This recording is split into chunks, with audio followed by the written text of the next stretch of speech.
ቢያንስ ከእስልምና ልወጣ የምችልበት 10 ምክንያቶች፣ ወደ ኦርቶዶክስ እምነት ለመግባት ደግሞ 10 አሳማኝ ምክንያቶችን እንድገባ የሚያደርገኝን። እኛ የተመሰረት ነው በነቢያትና በሐዋርያት ላይ ነው። እናንተ በሐዋርያቶች እናምናለን ትላላችሁ። በየትኛው ሐዋርያ? በማን የሚባለው ሐዋርያ አታውቋቸውም። ስማቸውን እንኳን አታውቁ። ሁሉንም ሌላውን ያፈርሰዋል። እስልምና ወደ ስትመጪ አንድ ሰው ላይ ነው ዲፔንድ የምትሆኝ። ፍቅር ሲዝማውን መጥቶ ስለ ሁሉም እንደሚናገረው አይ በቃ እኔ በደንብ መማር እፈልጋለሁ። አንድ ቤት ውስጥ ባል ለሚስት የሚያመልከው አምላክ ጣዖት ሆኖ ሚስትም ለባል የምታመልከው አካል ጣዖት ሆኖ አንድ ላይ በትዳር መቀጠል ይችላሉ ወይ? በእናት አለው ቀጥልና በእናት የለውም። ከዛ ሌላ የለም። ኧረ በእናት ሴጣን አይጫወትብን። እንደዚህ አንዱ ሙሉ ይሄ የሚያደርግበት ነብዩ ጉልበት አቅም አለውን ስል ጠየቁ። የ30 የወንድ አቅም ተሰጥቶታል። ከድጃ እንዴት ነሽ አይሻ እንዴት ነሽ ብሎ ለመጠየቅ አይደለም። የ30 ወንድ ጉልበት የተሰጠው ዛሬ ማታ ሚስቶችን ዘይራለሁ ከነሱ ጋር ወሲብ አደርጋለሁ ማለት ነው ብለው በቅንፍ ከተውታል። መጎብኘት በአንድ ሌሊት 100 ሴቶችን እጎበኛቸዋለሁ። አንቺ ግን እንዳታደርጊው። አንቺማ ክርስትና መተሽ በተክሊል ነው ወለ መንደርሽ። አዎ እኔም እንደዛ ነው የምፈልገው። ያላመነ መጋባት ካላመነ ጋር ትዳር መመስረት ይቻላል ወይ የሚለውን እንመለከታለን ማለት ነው። በእስልምናስ ከክርስቲያናዊ ጋር ሙስሊሞች መጋባት ይችላሉ ወይ? ሀባሽና ዋብያ መጋባት ይችላሉ ወይ? እስከ ስንት መጋባት ይችላሉ የሚለውን እንመለከታለን። እና እንደዚህ ነው ቶፒኩ ሰውዬ። ቀለል ያለ ቶፒክ ነገር ግን በጣም ቆንጆና አስተማሪ ቶፒክ ነው። በነገራችን ላይ ያ እንግዲህ በእስልምና እኔ ሙስሊም ነኝ ተብለው የሚጠራሩ ሁለት ግሩፖች አሉ ኢትዮጵያ ውስጥ። በተለይ ሁለት ናቸው በደንብ የሚታወቁት። ሁለቱም ያው እርስ በራሳቸው የተለያየ አቂዳ፣ የተለያየ የሃይማኖት ልዩነት አላቸው እና ይህንን በተመለከተ እነዚህ ሁለት የተለያየ እምነት ያላቸው የሙስሊም ክፍልፋዮች እርስ በራሳቸው መጋባት ይችላሉ ወይ የሚለው ነው የምንመለከተው። ለምሳሌ ትልቁ ልዩነታቸው አንዱ በአላህ ጉዳይ ነው። በሚያመልኩት አካል ጉዳይ ማለትም መሐመድ ይዞት በመጣው አላህ በእሱ ይለያያሉ። በአትሪቢዩቶቹ በባህሪያቶቹ ባለው ባህሪ ይለያያሉ። ለምሳሌ ወሃብዮቹ ለአላህ የሚሰጡት ባህሪ አለ። አህባሾቹ ደግሞ ያንን ባህሪ ቀጥታ ዲና ያደርጋሉ፣ ይክዳሉ። ይሄ ለፈጣሪ የሚገባ አይደለም በማለት ይቃረኗቸዋል። ብዙ ጊዜ ደጋግሞም ይናገራሉ። ያው የእምነት መሰረት እስከሆነ ድረስ ሰዎች የሚያመልኩትን አምላክ ዲፌንድ ያደርጋሉ፣ ይናገራሉ ማለት ነው። ከዚህ ጋር በተያያዘ እንግዲህ ወሃብዮች አላህ ላይ ያላቸው እይታ አለ። አላህን በአካል ይገልጻሉ። ማለትም እጅ፣ እግር የመሳሰሉት አካላትን ይሰጣሉ። ከአርሽ በላይ ነው ብለው በቦታ ይገድቡታል። ሊሚትድ በሆነ ስፔስ እንደሚገኝ ይናገራሉ። የአህባሾቹ ደግሞ ከዚህ ተቃራኒ ነው። ስለዚህ እነዚህ ሁለት አካላት በአምላክ ጉዳይ ይለያያሉ ማለት ነው። ዋናውና መሰረቱ አምላክ ስለሆነ በዛ ላይ አንድ ሰው ከተለያየ፣ ሁለት አካላት በዚህ ጉዳይ ከተለያዩ መቼም ቢሆን ምንም አንድ ሊያደርጋቸው የሚችል ነገር የለም፣ ሌሎች ውጫዊ ነገሮች ቢኖሩም ማለት ነው። ዋናው የፈጣሪ ጉዳይ ነው። ዋናው የአምላክ ጉዳይ እስከሆነ ድረስ በእምነት ከተለያዩ ደግሞ መጋባት ይቻላል ወይ፣ መዛመድ ይቻላል ወይ፣ በስጋ መገናኘት ይቻላል ወይ የሚለውን እንመለከታለን ማለት ነው። ይሄንን ነው የምናየው ዛሬ። ያው እንግዲህ ቆንጆ ቶፒክ ነው። ሜቢ አብዛኞቹ ሊያውቁት ይችላሉ። እዚህ ላይ የተወሰነ እንላለን ማለት ነው።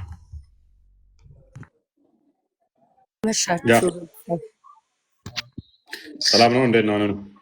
አለን። ቅድሚያ ጥያቄ መጠየቅ ይቻላል? ትምህርቱን እንማራለን። ቶፒኩ አሪፍ ነው። ዛሬ ከቶፒኩ ወጣ ብዬ ጥያቄ መጠየቅ ፈልጌ ነው። ምንድን ነው?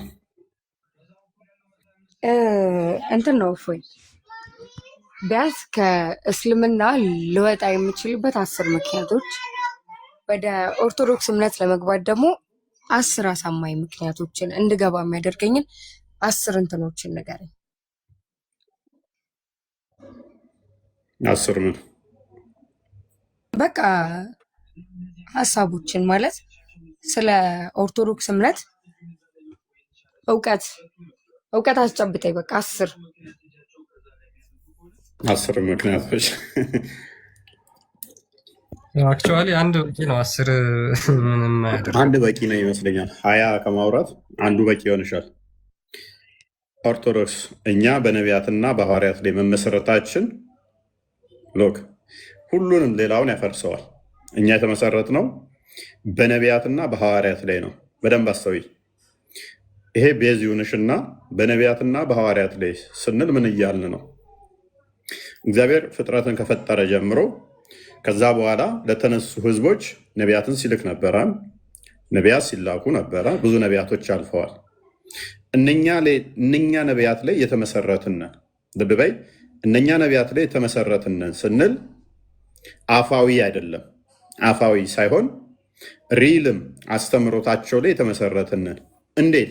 መጽሐፍቶቻቸው ላይ የተመሰረትነን። መጽሐፍቶቻቸውን እዘን እንዲህ ነው የሚያምኑት እንዲህ ነው የሚሉት ብለን አስተምሮታቸው ላይ ዲፔንድ የሆነናል። ሙሴ መጽሐፍቶቹ ላይ ተመስርተናል። ሰለሞን መጽሐፉ ላይ ተመስርተናል። ዳዊት መጽሐፉ ላይ ተመስርተናል። ኢሳያስ መጽሐፉ ላይ ተመስርተናል።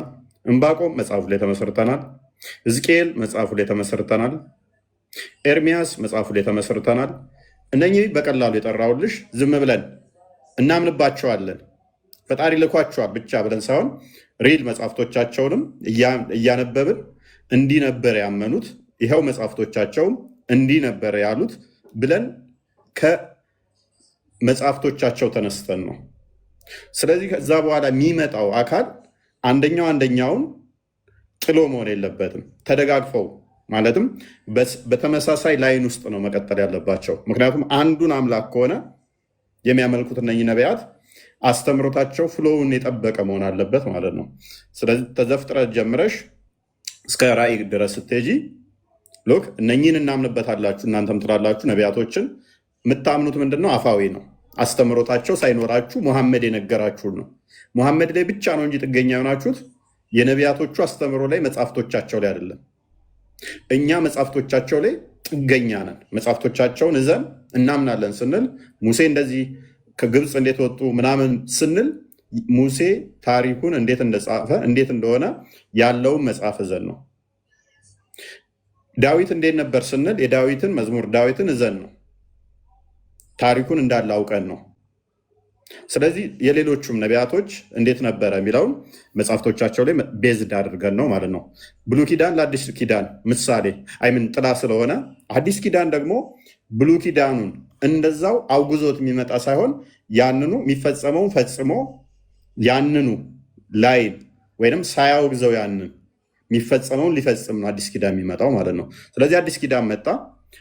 ነቢያቶች ያስተማሩት ትንቢት በሙሉ በአዲስ ኪዳን ላይ ይቋጫል ማለት ነው። ውሽዝ ይፈጸማል።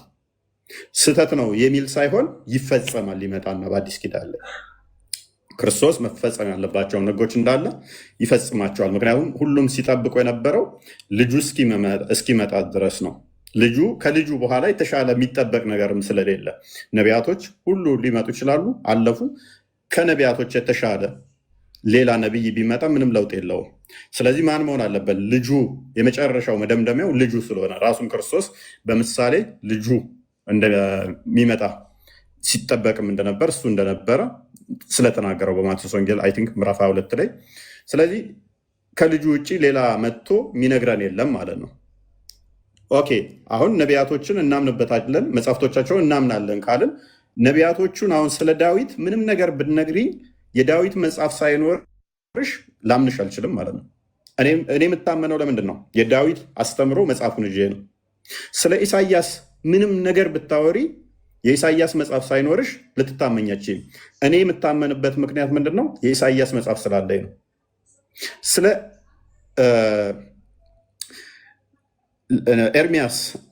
ኤርሚያስ ለምሳሌ ፍቅር ሲዝም መጥቶ የእኛ ነቢይ ነው ቢል የኤርሚያስን አስተምሮ መጽሐፉ ሳይኖረው ኤርሚያስ እንደዚህ ብሎ ነበር ብሎ ቢነሳ ፍቅር ሲዝም የራሱ ፍቅር ሲዝም የመሰረተው ኤርሚያስ የሚባል በአይምሮ የፈጠረውና እሱ የሚነግርሽ ይሆናል እንጂ ኤርሚያስ አስቀድሞ የተናገረው አይሆንም ማለት ነው።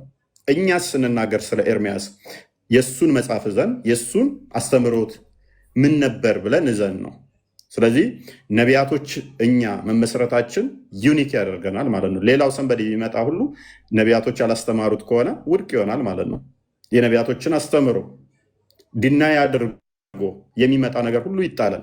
ከዛ ሐዋርያት ነው። ሐዋርያትን እናንተ ምናምናለን ትላላችሁ። ሐዋርያቶች የክርስቶስ ተከታዮችም ማለት ነው። እኛ ሐዋርያቶችን እናምናለን ስንል ዮሐንስን እናምንበታለን የእሱን አስተምሮ ስንል ወንጌሉን ይዘን ነው፣ መልእክቱን ይዘን ነው። እናንተ በሐዋርያቶች እናምናለን ትላላችሁ። በየትኛው ሐዋርያ? በማን የሚባለው ሐዋርያ? አታውቋቸውም። ስማቸውን እንኳን አታውቁም። ሙፈሲሮች ጋር ትሄዳላችሁ። ሙፈሲሮቹ መቼ ነው የመጡት? ኢቭን ሙሐመድ ከሞተ እንኳን ትንሽ ቀረብ በሚለው ጠበሪ ነው። ጠበሪ እንኳን 310 ላይ ነው የመጣው። ሙሐመድ ከሞተ ከ310 በኋላ 310 ዓመት በኋላ። ስለዚህ እሱ ናሬሽን ያስቀመጠው እሱ አንዴ 12 ይላል፣ አንዴ 14 ይላል፣ አንዴ 19 ይላል፣ አንደኛ ላይ 21 ነው እንደዚህ አካባቢ ይላል። አያውቃቸውም ቁጥራቸውን እንኳን። ኦኬ ከነኛ ውስጥ ጴጥሮስ ይላል፣ ዮሐንስ ይላል፣ ጳውሎስ ይላል፣ እንደዚህ እያለ ይቀጥላል። ምንድነው አስተምሮታቸው? ምን ብለው አስተማሩ? አይታወቅም። እኛስ ሊትራሊ መጽሐፍቶቻቸው አስተምሮታቸው ስላለን ምንም ዳውት የለንም ማለት ነው። ማን ነው የጌታ ሐዋርያት? በእነሱ እንድናምን እነሱ ያስተማሩት ምንድን ነው ጠንቅቀን እናውቀዋለን ማለት ነው። ይሄ ዩኒክ ያደርገናል። ስለዚህ አንድ ሰው ላይ የተመሰረትን አለ ነው። አንድ ሰው ላይ የተመሰረትን አለ ነው። በነቢያትና በሐዋርያት ነው የተመሰረት ነው ስንልሽ እነዚህ የጠቀስኩልሽ ነቢያቶች፣ ሐዋርያቶች ያስተማሩትን አስተምሮታቸውን መጽሐፍቶቻቸውንም ይዘን ነው። አንድ መጽሐፍ ይዘን አይደለም። ሙሐመድስ እስልምና ወደ ስትመጪ አንድ ሰው ላይ ነው ዲፔንድ የምትሆኘው። ፍቅር ሲዝማውን መጥቶ ስለ ሁሉም እንደሚናገረው እከሌ እንደዚህ ነበረ፣ እከሌም እንደዚህ ነበረ፣ ሁሉም ፍቅር ሲዝማማኝ ነበሩ ብሎ እንደሚናገረውና መጽሐፍ ውስጥ አምላክ የነገረኝ እንዳለው የሙሐመድ እንደዛ ይሆናል ማለት ነው። ምንም ምስክር የለውም። ምስክሩ ምን ይሆናል? መጽሐፉ ይሆናል። ሙሐመድ ላለመዋሸቱ ምንድነው ምስክሩ? መጽሐፉን ነው የምጠቅሽልኝ። ሙሐመድ ከራሱ አንዳች አይናገርም ወይ ከሆነ እንጂ ትኛለሽ። ምን ላይ ነው የሚገኘው? መጽሐፉ ላይ። ለመጽሐፉ ምስክር ማን ነው? ይሄ መጽሐፍ ከፈጣሪ ለመሆኑ ትክክል ለመሆኑ ስትባይስ ማንን ነው የምጠቅሽው? ሙሐመድን። ስለዚህ ሙሐመድ ስለ ኢሳያስ ሲነግርሽ ሙሐመድ ትክክል ለመናገሩ ምንድነው ማስረጃሽ? መጽሐፉ። መጽሐፉ ትክክል ለመሆኑ ምንድነው ማስረጃሽ? ሙሐመድ። ምክንያቱም የነገረሽ ሙሐመድ ስለሆነ ማለት ነው። ስለዚህ አንድ ሰው ላይ ጥገኛ ሆነሽ ስለነኚህ ሁሉ ነቢያት አንድ ሰው የነገረኝን ለምን አምናለሁ? ራሳቸው የተናገሩት መጽሐፍቶቻቸውና ታሪኮቻቸው እያለ ይሄ በቂ መረጃ ይሆነኛል ማለት ነው። በቂ መረጃ ይሆነኛል። ሀኑኒ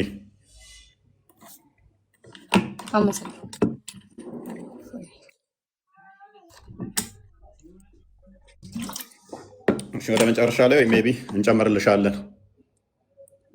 እዚህ ላይ ቅር ያለሻለሁ ወይም ጥያቄ ያለሽ እዚህ ላይ? አይ በቃ እኔ በደንብ መማር እፈልጋለሁ። በውስጥ ደግሞ ብዙ ጥያቄዎችን ጠይቃለሁ። ክርስቲያንንም ጠይቄክ ነበር፣ እንዲያውም ስለ ብሉይ ኪዳን፣ ስለ አዲስ ኪዳን፣ ስለ ስላሴዎች ሚስጥር፣ ብቻ ኤቭሪቲንግ ነገሮችን ጠይቃለሁ። ከዚህ በኋላ እማራለሁ።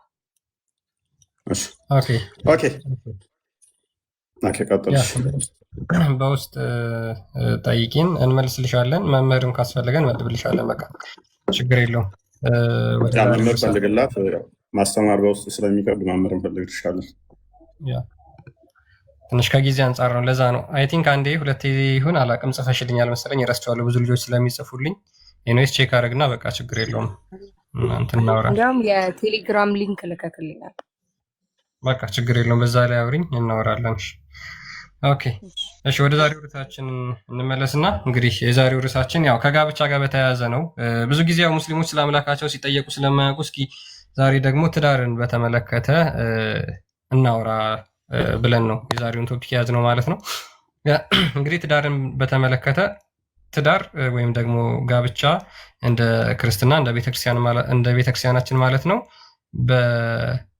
በባልና በሚስት መካከል ያለው አንድነት ትንሿ ቤተክርስቲያን እንደሆነች መጽሐፍ ቅዱስ በደንብ ያስተምራል። ቤተሰብ የሚመሰረትበት ብሎም ደግሞ ሀገር የሚመሰረትበት ነው ትዳር እንደ ክርስትና ማለት ነው። ቅዱስ የሆነው እግዚአብሔር የፈቀደው ትዳር እሱም ደግሞ አንድ ለአንድ የተወሰነው ማለት ነው። ነገር ግን ከሃይማኖታችን እኛን በሃይማኖት በዶግማ ከሚመስለን ውጭ ማንንም እንድናገባ መጽሐፍ ቅዱስ አልፈቀደልንም። ሕግጋቶችም ቀኖናዎችም በሙሉ አይፈቅዱልንም። ከሃይማኖታችን እኛን ከሚመስል ውጭ ወንድም ይሁን ሴት በፍጹም ማግባት የተፈቀደ አይደለም፣ አይቻልም፣ የተከለከለ ነው። ነገር ግን ወደ እስልምናው ስንመጣ በአምላክ ላይ የተለያየ እሳቤ ኖሯቸው እርስ በራሳቸው መጋባት ይችላሉ ወይ? ለምሳሌ አንዱ አላህን የሚገልጽበት የራሱ የሆነ ባህሪያት ሰጥቶ የሚያስተምርበት አለ። ሁለተኛው ደግሞ ጽንፍ የራሱ የሆነ አላህን ብሎ እያመለከ ማለት ነው የራሱን የሆነ ባህሪ ሰጥቶ ያመልካል። ስለዚህ በእነዚህ በሁለቱ አካላት መካከል ያለው የአምላክ እሳቤ የተለያየ ሆኖ እያለ እርስ በራሳቸው መጋባት ይችላሉ ወይ? እርስ በራሳቸው መጋባት ይችላሉ። ለምሳሌ አህባሾች የውሃብያ ሴቶችን ታገባላችሁ ወይ? የውሃብያ ወንዶችን ታገባላችሁ? ሴቶችም እንደዛው። ውሃብዮችስ የአህባሾችን ሴቶች እንድታገቡ ይፈቀዳሉ ወይ? ምክንያቱም በአምላክ ላይ ያላችሁ ልዩነት እጅግ በጣም ሰፊ ስለሆነ የሰው ልጅ ደግሞ ሃይማኖት ያላቸው ደግሞ በሃይማኖታቸው የተለያየ አስተሳሰብ የተለያየ አስተምህሮ ይዘው አንድ ላይ መጋባት ይችላሉ ወይ? ለምን? አንዱ የአንዱን አምላክ ጣዖት ነው ስለምትል። ለምሳሌ አህባሽ ሴት የውሃብያ ወንድ ብታገባ አህባሾች የውሃብዮችን አምላክ ቆማጣ፣ ቆራጣ፣ እየበረረ የሚወርድ አካለ ጎዶሎ፣ አካለ ስንኩል፣ ጭንቅላት የሌለው የሚሉ ንግግሮችን ብዙ ጊዜ ስለሚናገሩ ማለት ነው። ስለዚህ አንድ ቤት ውስጥ ባል ለሚስት የሚያመልከው አምላክ ጣዖት ሆኖ ሚስትም ለባል የምታመልከው አካል ጣዖት ሆኖ አንድ ላይ በትዳር መቀጠል ይችላሉ ወይ? መኖር ይችላሉ ወይ? ይሄስ ከሃይማኖታችሁ አንጻር እንዴት ይታያል ነው ዋናው ሀሳባችን ስለሆነ ማለት ነው። ቢኒ እንኳን ደህና መጣህ ብለናል።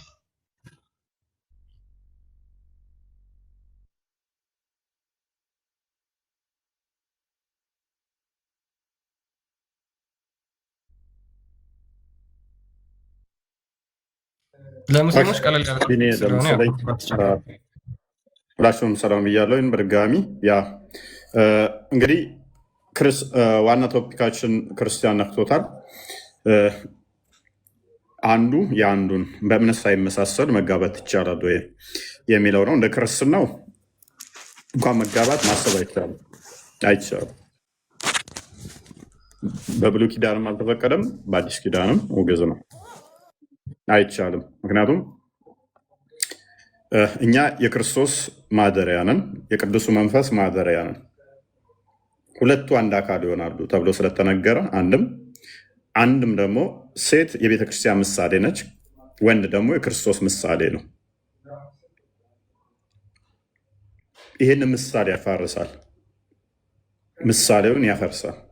ይህ ትልቅ ምሳሌ የተሰጠውን ሙሽራይትና ሙሽራውን የሙሽራይትና የሙሽራውን ምሳሌ የሚያፈርስ ነው። ይሄ ደግሞ ስህተት ነው። ሴት ልጅ ንጹሕ ቅዱስ በሆነች በቤተክርስቲያን ትመሰላለች። ወንድ ደግሞ ራሱን ስለሁላችን ቤዛ እንደሰጠው በክርስቶስ ይመሰላል። ሙሐመድን የምታገባ ከሆነ የክርስቶስ ምሳሌው አይመጣም ማለት ነው። ስለ አንዲቱ ቤተክርስቲያን ራሱን አይሰጥም ማለት ነው። 4 ድረስ ማግባት ስለሚችል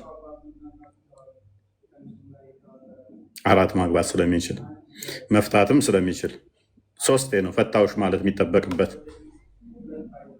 ፈታውሽ ካለ መፍታት ስለሚችል ሴቷ ማለት አትችልም ብትልም አይጸድቅላትም። 3 የፈታው አይደለም 3 ሚሊዮንም ሆነ ቢሊዮን ጊዜ ብትል መፍታት አትችልም። በዚህ በማለቷ ሴት መፍታ የምችለው ባሏ እፈታታለሁ በቃ ካለ ብቻ ነው። አልፈታም ካለ መፍታት አትችልም። እንደ እስልምና እንደ ሸሪያው እየዋሸች ነው ካለ የእሱ ነው ተደማጭነት ያለው ተቀባይነት ያለው።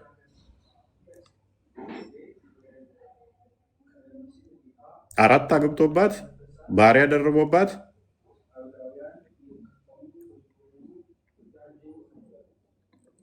እንደፈለገ መሆን ይችላል። እንደ ክርስትናው ይሄ አይቻልም። ስለማይቻልም አንድም ይሄ ምሳሌውን የሚያፋርሳል፣ ሁለተኛ ደግሞ ማህበራዊ ህይወትንም ያናጋል። ክርስትናው በወልድ ላይ ይህን ያወግዘዋል። በእስልምና ለወንዱ ተፈቅዷል፣ ለሴቷ አልተፈቀደም። ወንዱ ከክርስቲያንና ከአይሁዶች መጋባት ይችላል። ሴቷ ግን ከሙስሊም ውጭ ማግባት አትችልም። እንደውም አንዳንድ ፈተዋቸው ላይ አንድ ሙስሊም ሴት ክርስቲያን ወንድ ብታገባ እና ብትሞት፣ ሙስሊም ነች፣ እምነቷን አልቀየረችም፣ ነገር ግን ክርስቲያን ወይም አይሁድ ወይም ሌላ አማኝ ብታገባ ሙስሊም ሆና ብትሞት ምንድነው እሱ መስኪን ነው የመቃብር ቦታ ሙስሊም መቃብር ቦታ የምትቀበረው አይደለም የሚል ጥያቄ ተጠይቆ ፈተዋ ላይ አንብቤያለሁ። አትቀበር የሚሉም አሉ። መቀበር የለባትም ክላፍ አለው ግን መቀበር የለባትም የሚል እንትን አላቸው። ምክንያቱም የሚያስቀምጡት ምንድነው እሱ አማኝ ሴት የሙስሊም አማኝ ወንድን እንጂ ማግባት የሚፈቀድላት አማኝ ያልሆነ ሙስሊም ያልሆነን ማግባት አይፈቀድላትም። ቁርአኑ በግልጽ ከልክሏት ሳለ አማኝ ያልሆነን ካገባች የአላህን ቃል አልተቀበለችምና ከፍራለች። ሌላ ወንድ ካገባች ሙስሊም ያልሆነ ካገባች ከፍራለች ነው የሚለው። ወንዱ ግን ተፈቅዶለታል። ወንዱ የተፈቀደበት ምክንያት አለው። እንደ እስልምና ወንዱ 4 ድረስ የሚያገባ ከሆነ ሎክ 4 ድረስ የሚያገባ ከሆነ እናንተ ሰፈር ያሉ ሴቶችና ወንዶችን አስቧቸው። 4 አገባ ማለት ወንዱ ከዛ ሴቶችን ይዞ በባርነት ወሲብ ማድረግ ቻለ ማለት እጥረት ይገጥማል። ሴቶች ምን ያህል አሉ? ሙስሊም ሴቶችን ብቻ ከሆነ የሚያገባው 4 እነሱን ካገባ ለሴ 2 እንኳን ቢያገባ ከዛ መስጊዳችሁ ላይ ማሰብ ነው። ወንዶቹ 2 ሙስሊም ሴት ቢያገቡ አይደርሳቸውም። ነሰሰርሊ ወንዱ ከሌላ ተጨማሪ ሴት ማምጣት መቻል አለበት። ያንን ኮታ ለመሙላት ከአይሁድና ከክርስቲያኖች መጨመር አለበት። ለወንዱ የተፈቀደው ከዚህ አንጻር ነው። የሙስሊሞቹ ሴቶች 1 to 1 እንጂ 4 ድረስ እንደ 4 እጥፍ ሆነው ሴቶቹ ከወንዱ 4 እጥፍ በልጠው የሚዳረሱ ስላልሆኑ ወይንም 2 እጥፍም መሆን ስለማይችሉ ነሰሰርሊ ሙስሊም ወንዱ ተተፈቀደለት ሌላ አማራጭ መምጣት አለበት። ይህንን ክፍተት የሚሞላ የሴቶች እጥረት እንዳይመጣ ምን ከውጭ ነን ሙስሊም የሆኑ ከአይሁድና ከክርስቲያኖች መጋባት ግድ አለው ማለት ነው። እንዲያ ከሆነ ካዳ ይሄ አማኝ ካልሆኑ ጋር መጋባት እንደዚያ ከሆነ ለወንዶቹ በእንደዚህ አይነት ሁኔታ ከተፈቀደ ለሴቶቹ ግን ካልተቻለ ይሄ ፖለቲካ ነው እንጂ ሊትራሊ ሃይማኖታዊ ነው ወይ ማለት ሃይማኖታዊ ነው ወይ? ሴቷን ከሃይማኖት የሚያስወጣ ከሆነ ሌላ ካገባች ወንዱ ደግሞ እንዲያገባ ጭራሽ የሚፈቀድለት ከሆነ ወንዱ 3 ጊዜ ፈታውሽ ካለ ፍቹ ሐላል የሚሆን ከሆነ ሴቷ ኢቭን ተደብድባ ሐዲስ ላይ እናሳያቸዋለን። አጥንቷ ተሰባብሮ እንኳን በቃ ልፍታው ስትል ኖ መፍታት አትችይም ነብዩ ብሎ የመለሰበትም አለ። መፍታት አትችይም። አንደኛውም ቆዳዋ አረንጓዴ እስኪሆን ድረስ ተቀጥቅጣ ሄዳ አይሻ እንኳን ስትናገር እንደ ሴት ልጅ እንደ እስላም ሴት የምትሰቃየለችም ስትል እናገኛለን እዛ ላይ። በተመሳሳይ ሌላ ጊዜም ደግሞ አንደኛዋ እንደዚህ አጥንቶቿ ተሰባብረው ለሙሐመድ ሄዳ ፍትህ ስትጠይቅ ባሏን ጠራና ንብረቷን ንጠቃትና አባራት ነው ያለው። ይሄ ጤናም አይደለም። እንደ ክርስትና እንደዚህ አይነት የምታደርጉ ወንዶች ካላችሁ የክርስቶስን ትእዛዝ ሽራችኋል፣ ትጠየቁበታላችሁ። አንደኛ 2 ማግባት ወንጀል ብቻ ሳይሆን ኃጢአት ነው። መጽሐፉን ከፍተን እናሳያቸዋለን። ክርስቲያን ሬዲ አድርግልን። ዲድስቅልያ ምዕራፍ 13 አይ ቲንክ ወይም ቀለሜንጦስ ምዕራፍ 13 2 ማግባት ወንጀል ነው። ወንጀል ብቻ ሳይሆን ኃጢአት ነው። እንደዚህ አይነት ቆሻሻ ልምምድ ወንድ ካለ ሴቶች ሊተራሊ ሊወገዝ የሚገባው ተግባር ነውና ቶለሬት እንዳታደርጉት። የክርስቲያን ሴቶች በምንም ኮምፕሮማይዝ ማይደረግ በምንም ኮምፕሮማይዝ ከማይደረግ አንዱ በትዳር ላይ 2 ማግባት፣ 3 ማግባት፣ 4 ማግባት መጽሐፉን ከፍተን እናሳያቸዋለን። አይቻልም ማለት ነው። ክልክል ነው። ሰው ወድቆ በራሱ ድክመት ኃጢአት ሊሰራ ይችላል። ሎክ ኃጢአት ሊሰራ ይችላል። ሰው ወድቆ ዝሙት ሊዘሙት ይችላል። በትዳር ላይም ሊዘሙት ይችላል። እሷን አግብቶ እሷን አስቀምጦ ሌላ ቦታ ሊዘሙት ይችላል።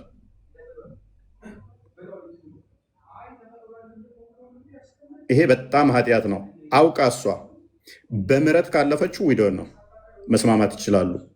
ካልሆነ ግን ቤተክርስቲያን መጽሐፍቶቻችን ምን እንደሚሉ እናያቸዋለን። እንደዚህ አይነት ላይ ቤተክርስቲያን አትታገስም። ኢቨን እስከ 7 ዓመት እንኳን ከማንኛውም ሶሻል ኑሮ እንዲታቀብ ይከለከላል። ማንኛውንም ጥቅማጥቅሞች ማህበራዊ ህይወት እንዳያገኝ ነው የሚደረገው። ልስማች ድረስ ስትሪክት ነው ህጉ። የራሳችንን የኃጢአት ውጤቶችን አስተምሮ አስመስለን እንዳናመጣው መፍራት አለብን።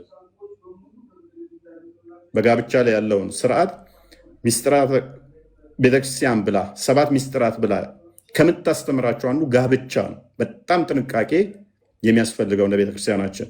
ምክንያቱም አንዲት ቤተክርስቲያን ነች ያለችው፣ እሷን በሴት ነው የምትመሰለው። አንድ ክርስቶስ ነው ያለው፣ እርሱም በወንድ ነው የሚመሰለው። 2-3 ቦታ ሄደ እንትን ብለህ ከዛ ወዲያ ምሳሌው ማበላሸት ስለሌለብህ ማለት ነው። ጀስቲፋይ ማድረግ አይቻልም።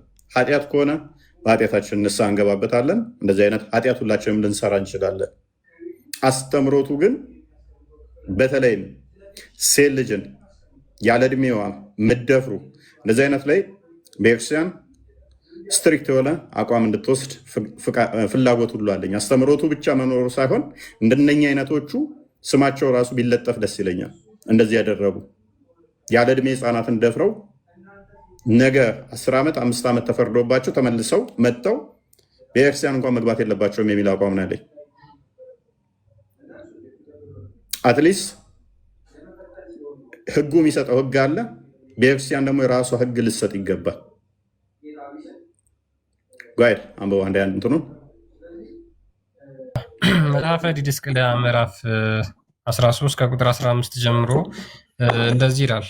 ፖሊጋሚን ወይም ደግሞ መድብለ ጋብቻን በተመለከተ በክርስትና እጅግ በጣም የተከለከለ እንደሆነ የሚናገርበት ክፍል ነው እና ከቁጥር 15 ጀምሮ ላንብብላችሁ። መጀመሪያ ጋብቻ በእግዚአብሔር ዘንድ ያማረ ንጹሕ እንደሆነ ይህን ታስተውሉ ዘንድ ለእናንተ አግባብ ነው ይላል መጽሐፈ ዲድስቅልያ። የመጽሐፍ ቅዱስም ይናገራል። ዕብራውያን መጽሐፍ ምዕራፍ 12 ነው። ጋብቻ የተከበረ እንደሆነ የተቀደሰ እንደሆነ መኝታውም ክቡር እንደሆነ ይናገራል። ስለዚህ ጋብቻ እግዚአብሔር አምላክ የቀደሰው ነገር ነው። ሁለተኛ የሚያገቡን ከሕግ የወጡ ይሆናሉ አለ። ሁለተኛ ሚስት የሚያገቡ አንድ ለአንድ ተወስነው አይ አይበቃኝም ብለው ሌላ ሴት ጋር የሚሄዱ እነዚህ ፍጹም ከእግዚአብሔር ሕግ የወጡ ይሆናሉ። በእግዚአብሔርም ላይ ሐሰትን ተናገሩ እንጂ ስለ ጋብቻ ብቻ አይደለምና ይላል። ሁለተኛ ስለሚያገቡ ብቻ በእግዚአብሔር ላይ ሐሰትን እንደተናገሩ ከእግዚአብሔርም ሕግ እንደወጡ ይናገራል። ይቀጥላል። ሶስተኛ የሚያገቡ ግን ከእግዚአብሔር መንጋ ከምዕመናንም አይቆጠሩ። ሉክ ከእግዚአብሔር መንጋ ከምዕመናን በቤተክርስቲያን ካለ ጉባኤ ውስጥ እንኳን ካሉ ከምዕመናን አይቆጠሩም። እነዚህ ክርስቲያን ተብሎ አይጠሩም። ሲምፕሊ ክርስቲያን አይደሉም። 3 ካገባ ክርስቲያን አይደለም። ጋይድ አራተኛ የሚያገቡ ግን መሰሰናቸው ፈጽሞ ታወቀ። ሉክ አራተኛ የሚያገቡ መሰሰናቸው ፈጽሞ ታወቀ፣ ኀፍረትንና ውርደትን ያገኛሉ። በመጀመሪያ እግዚአብሔር አንዲትን ሴት ለአንድ ወንድ ሰጥቷልና፣ ስለዚህ ሁለቱም አንድ አካል ይሆናሉ። ስለዚህ ምንድነው እሱ ይሄ ያለ አስተምሮ ይሄ ባለበት አስተምሮ ላይ ለሴ አንድ ክርስቲያን ሴት አንድ ሙስሊም ወንድ ብታገባ በየትኛው ህግ ነው የሚዳኙት? በየትኛው ህግ ነው የሚዳኙት? በየትኛው ህግ እንዳኛቸው? 2 ማግባት ህግ ሽሯል። 3 የሚያገባ ከሆነ ምእመን አይደለም። 4 የሚያገባ ከሆነ ሴሰኛ ነው፣ ፍዳ ያገኛል ቢባል ይሄ መጽሐፍ ለሱ ምንድን ነው? አያምንበትም። ትንቢት ተናግሮለታል ሙሐመድ ሰለላሁ ዐለይሂ ወሰለም በመጽሐፍ ቅዱስ። አሁን ይህን አዲስ ቅድም ክርስቲያን ጓሽቷል እያልክ ነበረ። ትክክል ነው አይደለም? እሱን ለይተህ ተዋለህ። ትንቢቱ የተናገረለት ትክክል ነው አይደለም? ትክክል ነው አይደለም? ይሄ የትኛው ነብይ በአንድ ቀን ስንት ሚስቶች ነበር እንትን የሚለው?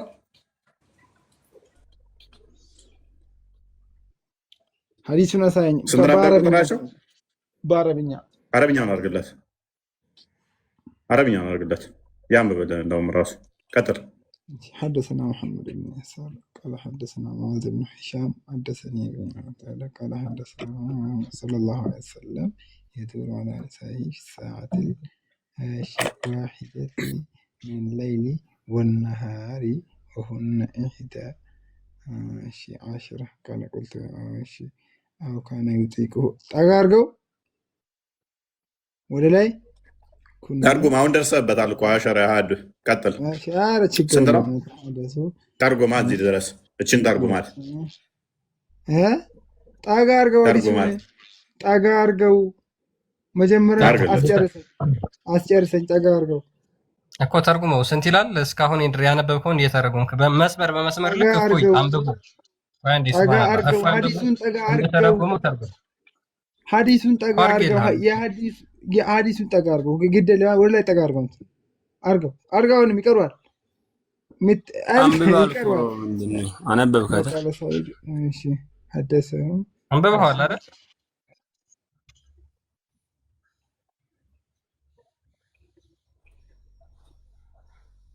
ትተረጉማታለህ ግድ የለም። ጠጋ አድርጋት ከዚህ በላይ ወደ ተስጠጋ ጠጋ አድርገው አስገባለት። ይሄ ምን ይላል ሲጀመር? ይሄ ምን ይላል ሲጀመር? ተርጉም እኮ ነው የተባልክ። ሐዲሱ ምን ይላል? ተርጉም ምንድን ነው?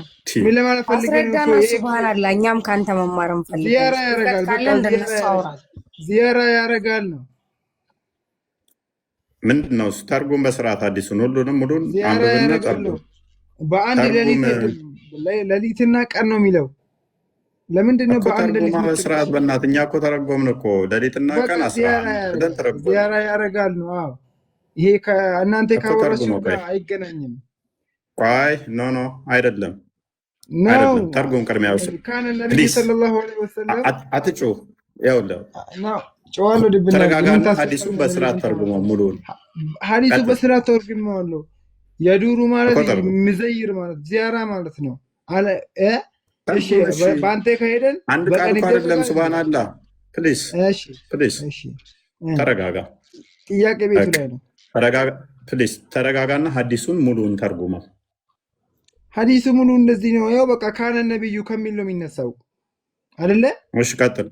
እሺ ካነ ነብዩ ሰለላሁ ዐለይሂ ወሰለም የዱሩ አላ ኒሳኢሂ ፊ ሰዓት الواحده ይሄ ማለት ዚያራ ያደርጋል ማለት ነው። በሴቶች ላይ በሚስቶቹ ላይ ማለት ነው። ምን ላይ ይወነሃሪ በሌሊትና በቀን በ24 ሰዓት ውስጥ ሁሉንም ይዘይራቸዋል ማለት ነው። እሺ ቀጥል። አንተ ካልከው ጋር ግንኙነት የለም። ቀጥል፣ አንብብ፣ አታልቅስ። እሺ ምን ላንብብልህ? ሌላ ቀጥል፣ ጨርሰው። ምን ይላል? ገና እኮ ግማሽ ነው። የለውም ከዛ የተለየ ነገር የለውም። በእናት አለው። ቀጥልና አንብብ። በእናት የለውም ከዛ ሌላ የለውም። ኧረ በእናት ሴጣን አይጫወትብህ። እንደዚህ አንብብ ሙሉውን ነው በቃ። ሌላ ምንም ከዛ ከአሁኑ የተለየ ነገር የለውም። ለዛ ነው እኮ የለውም ማለት ነው። ኦዲየንሱ እንዲፈርድ ሙሉን አንብብላቸው።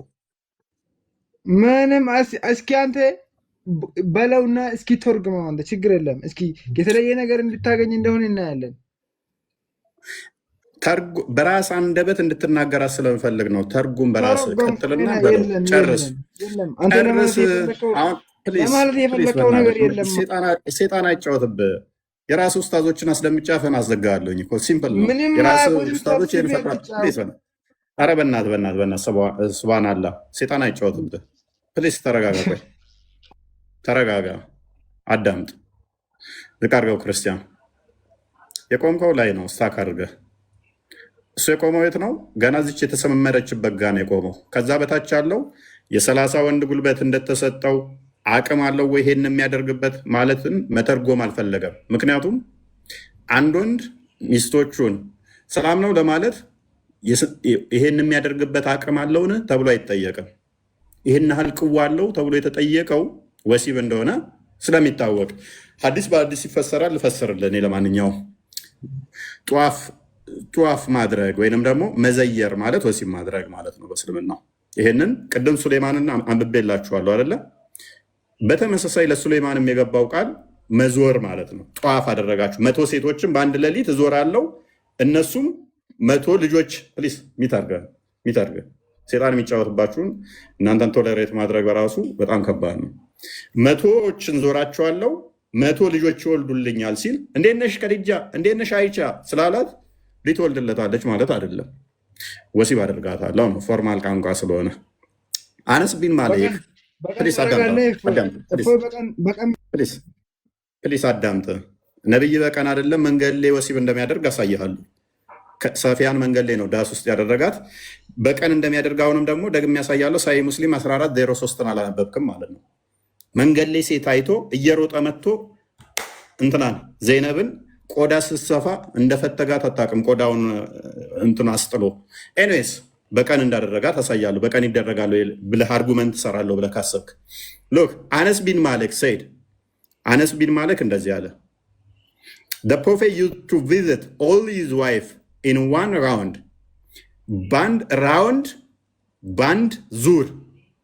ባንድ ዙር ነቢዩ ሚስቶቹን ይጎበኛል።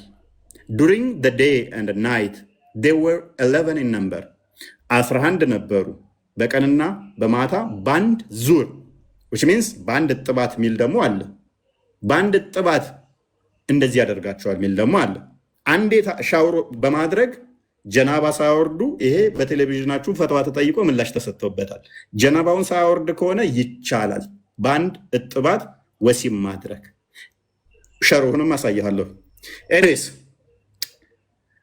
አስክድ አነስን ጠየቅኩት። had the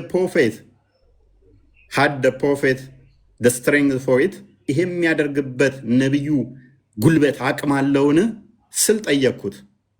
አነስ replied አነስም መለሰ we used to say that the prophet was given the strength of 30 men እኛም ከመገረማቸው የተነሳ እኛም እንዲንል ነበር 30 የወንድ አቅም ተሰጥቶታል። ከድጃ እንዴት ነሽ አይሻ እንዴት ነሽ ብሎ ለመጠየቅ አይደለም 30 ወንድ ጉልበት የተሰጠው ወንድማችን። ኦኬ አሁን የሰሎሞንን መልሰው ተመሳሳይ ቃል እንደሆነ የሱሌማንን እንዳሳያችሁ። ሱሌማንም ጎበኘ ነው የሚለው፣ ዘየራቸው ነው የሚለው። የሱሌማንንም ላሳያችሁ። በመጎብኘት ልጅ አይወለድም ኢንሻአላ ብለህ ጀምር የሚለውም ስለ ጎበኘ አይደለም፣ ወሲብ ስላደረገ ነው። Look, the prophet Solomon, the prophet Solomon, son of the prophet David, said, tonight I will go round. Look, ዛሬ ማታ ሚስቶችን ዘይራለሁ። በቅንፍ ምን ብለውታል? say that ማለትም have sexual relation with them ከነሱ ጋር ወሲብ አደርጋለሁ ማለት ነው ብለው በቅንፍ ከተውታል። መጎብኘት በአንድ ሌሊት 100 ሴቶችን እጎበኛቸዋለሁ 100 women. Okay. Every one of whom will deliver a male child who will fight in Allah's cause. እነሱም 100 ወንድ ልጅ እንዲወልዱልኝ እና በአላህ መንገድ እንዲዋጉልኝ። 100 ሴቶች ወጣ እንዴ? 100 ሴቶችን ጎብኝቶ 100 ሴቶች ልጆችን የሚያስወልደው ሰላም ነሽ አይሻ ከድጃ ስላለ አይደለም፣ ወሲብ በማድረግ ነው። በአንድ ጥባት ነብይህም ደግሞ በአንድ ጥባት በአንድ ቀን በአንድ ሌሊት 9 ሴቶችን ቀንና ማታ ከሆነ ደግሞ ይህንኛው ቅድም ያመጣው አዲስ ቀንና ማታ ሲሆን ነው። በአንድ ሌሊት በአንድ ጥባት ደግሞ 9 ሴቶችን ይዘይራቸው ነበር። ሌሊት እየሄደ ከድጃ አይሻ እንዴት ነሽ እያለ በአንድ ጥባት ግልጽ ነው። አንዴ ታጥቦ እንትን ማለት ነው። ሌላኛው አዲስ ደግሞ ሳይታጠቡ ማድረግ ይቻላል ይላል ማለት ነው። ስለዚህ አዲስ በአዲስ ይፈሰራል። ግልጽ ነው ሀሳቡ። ዳውት አላችሁ? እዚህ ላይ ጥያቄ አለ? ሀዩቲ ወይ ፈያችን እንዴት ነህ? እንዴት ነሽ? አለሁልህ። እንዴት ነህ? ደህና ነህ? ሁሉ ተማም፣ ሁሉ ሰላም። ደግ ነህ? ሁሉ ደግ ነው፣ ሁሉ ሰላም ነው። 4 ወንድ 4 ሴት ማግባት ጤናማ ነው ብለሽ ታምኛለሽ? አላምንበትም። ስለዚህ ስህተት ነው። ስህተት? አዎ ስህተት ነው። ለእኔ ስህተት ነው፣ ለሌላው አላውቅም። ይሄን በማለትሽ ብቻ ከእስልምና እንደምወጪ ታውቂያለሽ? አውቃለሁ። ምክንያቱም አላህ ነው ያዘዘው ተብሎ ስለሚታመን በደንብ አስተውሉ። ባይዘ እንደ ቀልድ እንዳታዩት። 4 ማግባት ትክክል አይደለም ስህተት ነው ብሎ ማለት ከእስልምና ያስወጣል። ምክንያቱም አላህ ነው ያዘዘው ተብሎ በቁርአን ውስጥ የመጣ ስለሆነ እንደዛ ስለሚታመን አላህ ያወረደውን እሱ ያዘዘውን አለመቀበል ክህደት ነው ተብሎ ስለሚታመን ማለት ነው። ክህደት ነው ተብሎ ይታመናል። ሰው አላህ 4 አግቡ ብሎ አልቀበልም ማለት ክህደት ነው። አንቺ ግን እንዳታደርጊው። አንቺማ ክርስትና መተሽ በተክሊል ነው ወላ መንደርሽ። አዎ እኔም እንደዛ ነው የምፈልገው። ያ ግድ ነው፣ ግድ ነው። ጤናማ አይደለም። ጤናማም ይህንን እንዳትቀበይ እንደዚህ አይነት አስተምሮ ደግሞ ለማግባት ድንግል መሆን አለባት። እፎይ ሰላም ነው። እፎይ እንዴት በተክሊል ለማግባት እኮ እኔ ጋ ነው ድንግል መሆን አለባት። ቆይ ማጋ ነው? እኔ ጋ ነው። አዩ አንቺ ጋር አውራት። ኦኬ ይኸውልህ እፎይ እንትን እኛም ያንተ ተማሪዎች ተከታታይ ነን። በጣም ነው የምንወድህ። እግዚአብሔር ይጠብቅ፣ ጸጋውን ያብዛልህ። ለክርስቲያን በውስጥ ጽፌለታለሁ፣ እሱ ለአንተ ይነግርሃል። እዚህ ጋር መናገር የማልፈልገው ነገር ስላለ ነው። እሺ የአዩ ጓደኛ ያንተ ውጤት ከእግዚአብሔር ጋር ክርስቲያን ናቸው። ኦኬ እሺ፣ እሺ መልካም። እና ለፍተህ ውጤቴን ማየት በጣም ደስ ይላል። ብቻ ገብቶ ካላ እሺ፣ እሺ፣ እሺ በቃ ወደ ጥያቄ። ኦኬ በርቱ። እሺ ሱብሃንአላህ። በክርስትና ላይ አንተ መቼ ነው የምታስጠይቀው? አንተ እኮ የራስህንም ዲና ያድርገህ ነው ወጣው። ምን አልከኝ? ታፍራለህ እንዴ? ለምን ነው ማፍራ? አኑኔ ምን አልሽ?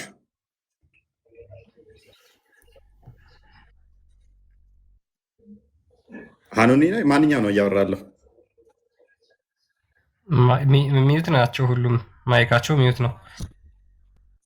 መሐመድ ነህ? ማንኛው መሐመድ ነህ? መሐመድ ነህ? አዎ ሚዩት ነህ። እስቲ አሁን ማይክን አንሳ። ለእኔ የሚታየ ሚዩት ነው፣ ከስር ላይ ይሰማቸው ይችላል። እስቲ ደግመህ አንሳው።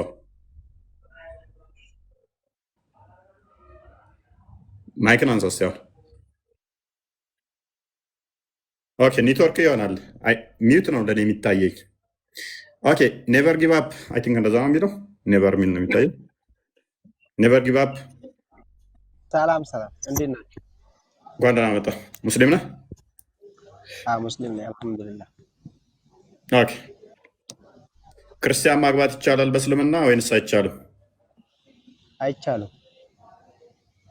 ኦኬ አይሁዶችንስ? በእስልምና ላምሆነ ማግባት አይቻልም። ኦኬ ስለዚህ ሁሉንም ማግባት አይቻልም። ሙስሊም ብቻ ማግባት የሚቻለው እኮ። ኦኬ ሱራ 5:6 ነው። ሲያን የፈሰረልን ክርስቲያን ክፈትለት። አልመይዳ የማዕድኑ ምዕራፍ 5:5 እስቲ ይህንን ክፍል ፈሰረልን። ምን በአማርኛ ተጽፎ የለም? እንደምን ችግር አለ? አንብባ። የመጽሐፉ ሰዎች የሚባሉት እነማን ናቸው? ማለት የመጽሐፉ ሰዎች የሚባሉት እንደ እስልምና እነማን ናቸው?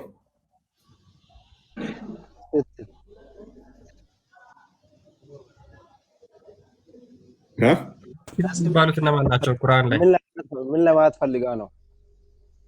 ጉድ እኔ ምንም ማለት ፈልገው እኮ ምን ለማለት ፈልጋ ነው?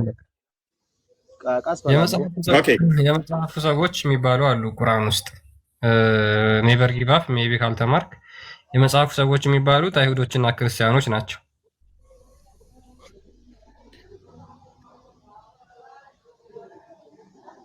አሁን ስተረዳ አሁንስ ገባ። የመጽሐፉ ሰዎች ኦኬ። መሐመድ የመጽሐፉ ሰዎችን ጠይቅ የተባለው የትኞቹን ነው? እስኪ ለማለት ተፈለከውን በግልጽ አድርገዋ። ቅድም ያወራ ስለ ማግባት ነበር። አሁን ወደ መጽሐፍ ማግባት ነው። ኦኬ፣ ይሄንን አንብበው። እሺ አንብበው። እሺ አምጥታችሁ የለም እንደምብውት ክርስቲያን ቀጥል። እኔ አደከመኝ፣ አፍራበኝ። ላንብብለት መዳረቅ ነው የሚሆነው። ላንብብልና እንዴ እናስረዳህና ያ አይሁዶችና ክርስቲያኖችን ማግባት ይቻላል። ሱረቱል ማኢዳ ቁጥር 5 ላይ ምን ይላል? ዛሬ መልካሞች ሁሉ ለእናንተ ተፈቀዱ፣ የእነዚያን መጽሐፉን የተሰጡት ሰዎች ምግብ ለእናንተ የተፈቀደ ነው አለ። የመጽሐፉ ሰዎች ምግብ ለእናንተ የተፈቀደ ነው፣ ምግባቸውም ለእነርሱ የተፈቀደ ነው። ከምዕመናት ጥብቆቹም ከእነዚያ ከእናንተ በፊት መጽሐፉን ከተሰጡት ሴቶች ጥብቆችና ዘማውያኖች የምስጢር ወዳጅ ያዦች ሳትሆኑ ጥብቆች ሆናችሁ መህሮቻቸውን በሰጣችኋቸው ጊዜ ልታገቧቸው የተፈቀዱ ናቸው ይላል። እነማን? መጽሐፉን ከተሰጡት ሴቶች፣ እነሱን መህሮቻቸውን ሰጥቶ ማግባት ይቻላል። መጽሐፍ የተሰጡት ደግሞ የተባሉት አይሁዶችና ክርስቲያኖች ናቸው በቁርአን ላይ። ስለዚህ አይሁዶችና ክርስቲያኖችን ማግባት ይቻላል። ኔቨር ጊቭ አፕ የቱ ጋር ነው እንደዛ የሚለው? ይኸው መጽሐፉን የተሰጡትን ሴቶች መህሮቻቸውን ሰጥታችሁ ማግባት የተፈቀደ ነው። የቱ ጋር አለ መጽሐፉ? የተሰጠው መጽሐፍ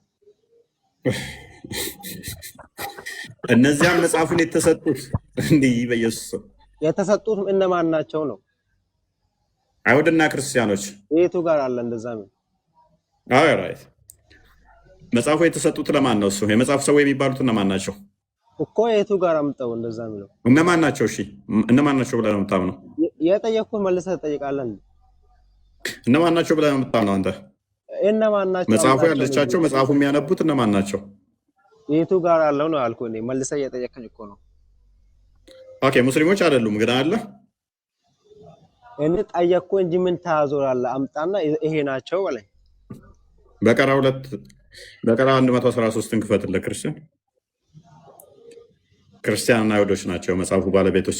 መጽሐፉን የሚያነቡ መጽሐፉን የሚያውቁ መጽሐፉ ባለቤት የሚባሉት አይሁድና ክርስቲያኖች ናቸው። ሜቢ ላንብብልሽ። እነርሱ መጽሐፉን የሚያነቡ ሲሆኑ መጽሐፉን የሚያነቡ ሲሆኑ አይሁዶች ክርስቲያኖች በምንም ላይ አይደሉም አሉ፣ ክርስቲያኖችም አይሁዶች በምንም ላይ አይደሉም አሉ ብሎ ይናገራል። ስለዚህ እነዚህ አይሁዶቹና ክርስቲያኖቹ ምንድናቸው ማለት ነው? መጽሐፉን የሚያነቡ ናቸው። ቅድም የከፈትኩልህ ሚስቶቻቸው ማግባት ይቻላል የተባሉት የነዚህን የሃይማኖት ባለቤቶች ሴቶችን ነው ማለት ነው። ስለማንበብ ነው። ገባህ? ቀጥል ምን ማለት ነው? መሐመድ ደግሞ አያነብም። የመጽሐፉ ባለቤት አይደለም። ሱራ 10:94 ክፈትለት። የትም አታመልጠኝ። ላሳያ የመጽሐፉ ባለቤቶች መሆናቸውን ላሳይ። አውሸው መጽሐፉ የሚያነቡት ባለቤቶቹ እንደሆኑ ከአንተው መጽሐፍ ላንብብልህ። ወደ አንተም ካወረድ ነው አዳምጥ። ወደ አንተም ካወረድ ነው በመጠራጠር ውስጥ ብትሆን እነዚያን ከአንተ በፊት መጽሐፉን የሚያነቡትን ጠይቅ፣ እውነቱ ከጌታ ዘንድ በእርግጥ መጥቶልሃል። ከሱ በፊት መጽሐፉን የሚያነቡት እነማን ናቸው? የለም እዚህ አይሁድ ክርስቲያን የሚባል ነገር የለም። እዚህ ጽሑፍ እነማን ናቸው? መጽሐፉ የሚያነቡት መጽሐፉ የሚያነቡት እነማን ናቸው? ያኛም ሌላ መጽሐፉ የሚያነቡት እነማን ናቸው? የተለያየ ነው። ይሄም ሌላ ግልጽ ነው። እነማን ናቸው መጽሐፉ የሚያነቡት? ሙስሊሞች ናቸው የሚያነቡት። ሙስሊሞችማ ምን መሐመድማ አያነብም እኮ። መሐመድማ አላወቀም። መሐመድ ራሱ ጠይቅ እየተባለ ገና ነው። ክርስቲያኖችን ጠይቅ እየተባለ ነው። አንተ ነገር የታወቀ ነው። ችግር የለውም። አዳምጥ። አስተምሬ ልላከ ምንም ስለማታውቅ ፕሊስ አዳምጥ። እሺ መሐመድ ቢጠራጠር ማንን ነው የሚጠይቀው? የክርስቲያን መጽሐፍ። ኦኬ ኔቨር ጊቭ አፕ ሙሐመድ ቢጠራጠር ለማን ነው የሚጠይቀው? እዚህ እኮ ጠይቅ ምናምን የሚለው ይሄ ሌላ ነው። ቅድም አሳየኝ፣ 3 ቦታ እኮ ነው አሳየኝ። የመጽሐፉን ባለቤቱ ይጠይቅ ፕሊዝ። ለሁሉም በዚህ መጠን ነው ሴጣን የተጫወተባቸው። ከስር ያላችሁ በደንብ አስተውሉ። በዚህ መጠን ሴጣን ስለተጫወተባቸው በደንብ እኔ ፖለቲካ ሰራባለሁኝ፣ አንተ ፖለቲካ ሰራለሁ ስትል መሀይም መሆናችሁን በደንብ አድርጌ ያሰጣውና ከስር ያሉት ይማሩባችኋል። ሎክ በደንብ አስተውሉ። ቆይ ኬጂ ተማሪ እንኳን የሚረዳውን አልረዳም ብለህ ጊዜ ለመግደል ስትጥር ከስር አይምሮውን ለሚጠቀም አትረብሽ። ጊዜ እሰጥሃለሁ ታወራለህ። አትረብሽ፣ ጊዜ እሰጥሃለሁ ታወራለህ። አትረብሽ፣ ጊዜ እሰጥሃለሁ ታወራለህ። እባክህ አትረብሽ። ቆይ እሺ፣ አውራ እና ጨርስ። አውራ። አንተ እኮ የፈለግከውን እዚህ መታ በማያክ ሰው የፈለግከውን አውርተህ ማውጣት ትችላለህ። የተለመደ ነው። ሀሳቡ ላይ አውራ። መጽሐፉ ላይ አውራ። እንደማያወራ እዩት። መጽሐፉ ላይ አውራ።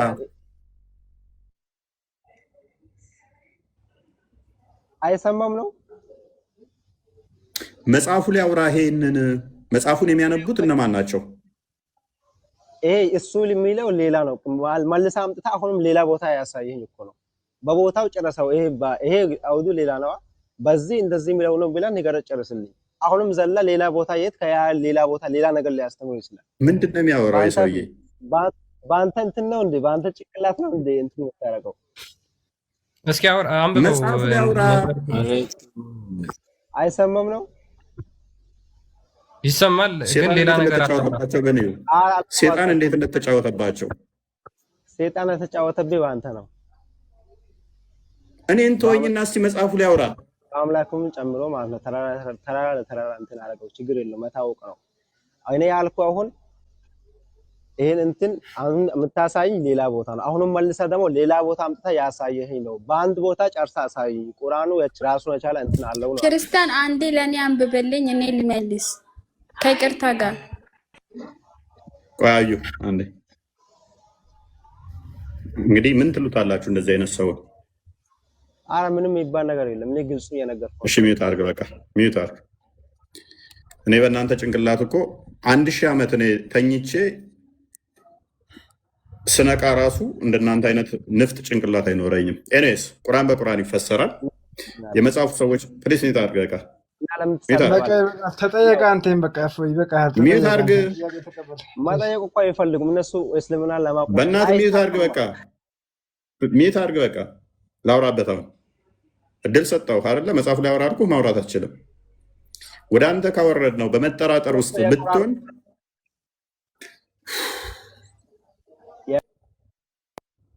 ከአንድ በኩል አምጣ ያልኩህ ነው። መሀል ገብታ ሌላ ቦታ ያሳየህ። በእናት ነብይ የተናገረው እዛም የተበጣጠሰ ነው። ነብይ እስኪ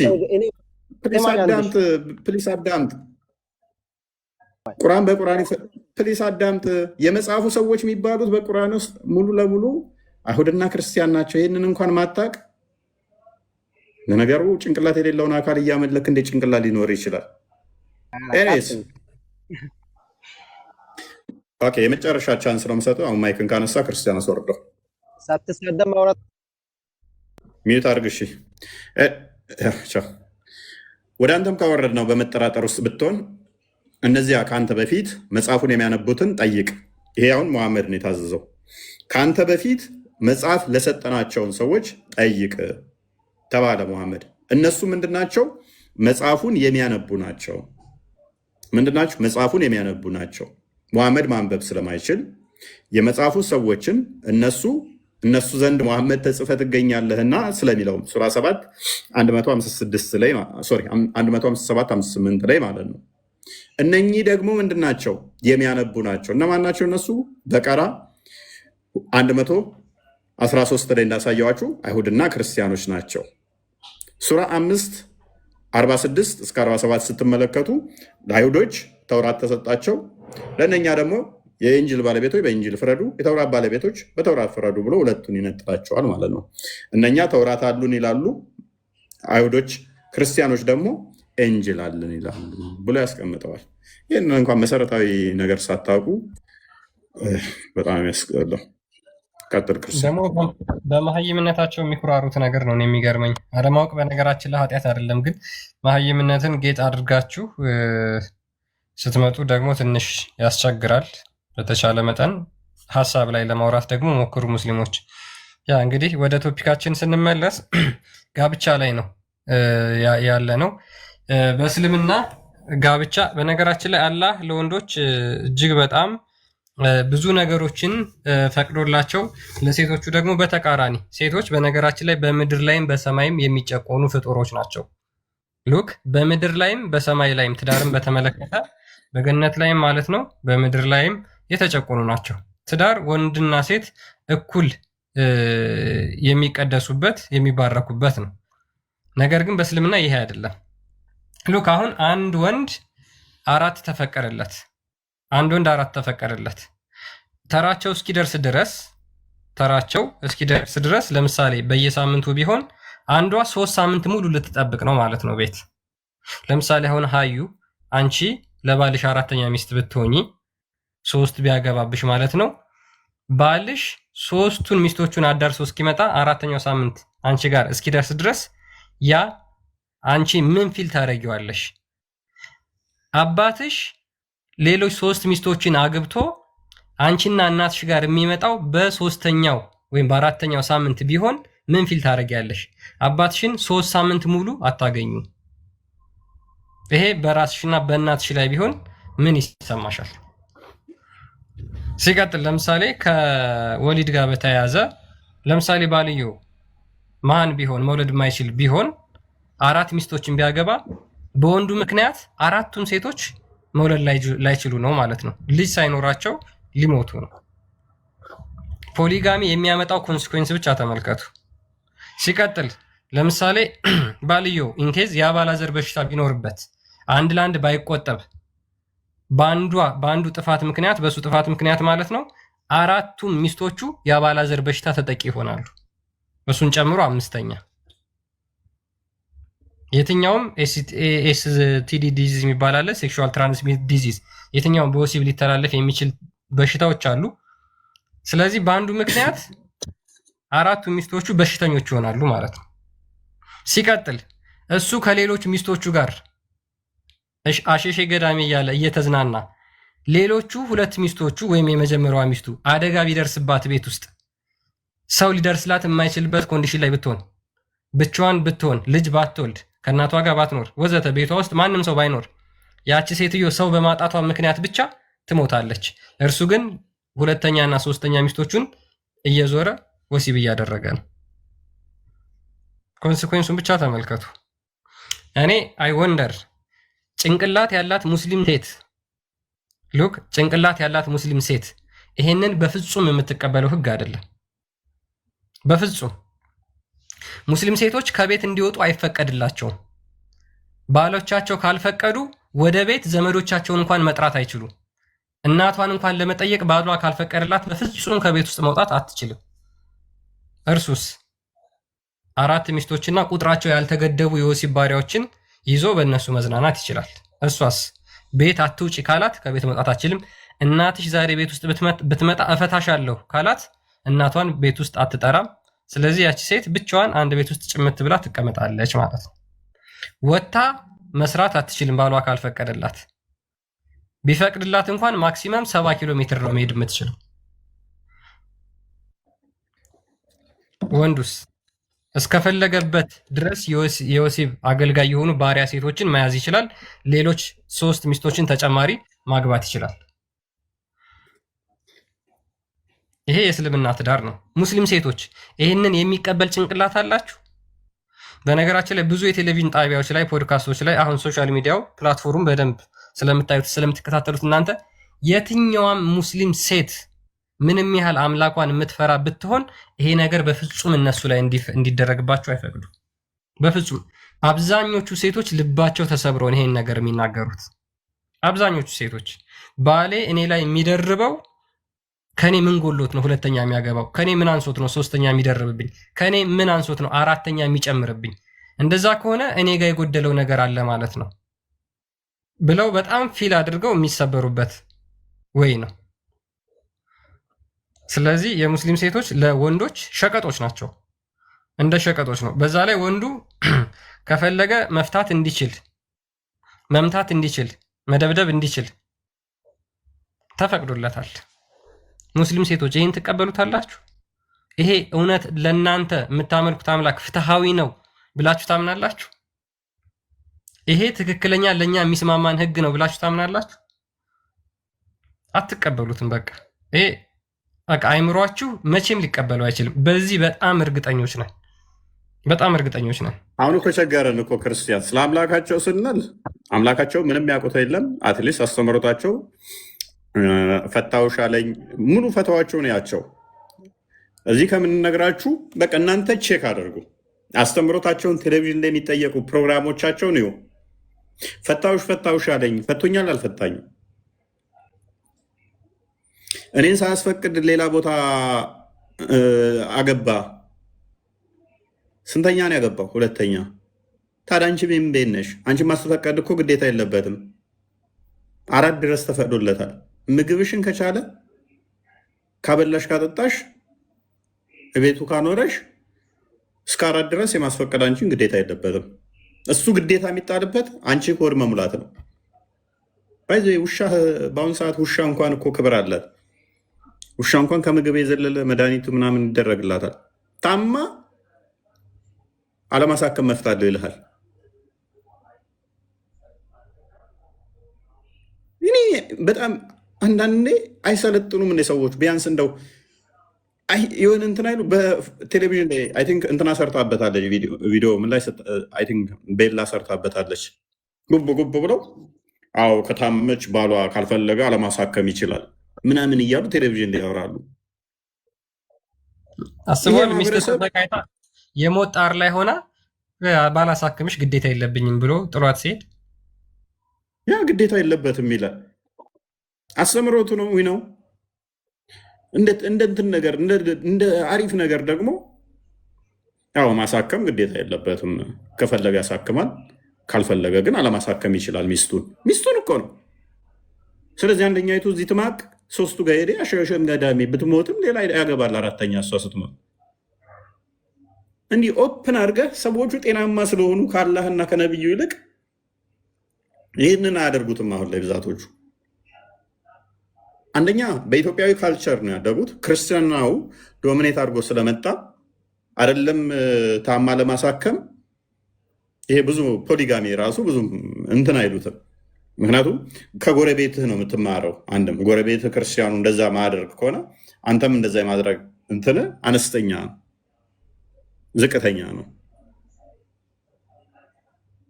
ይሄ ጤናማ አይደለም ወገኖች፣ ይሄ ጤናማ አይደለም።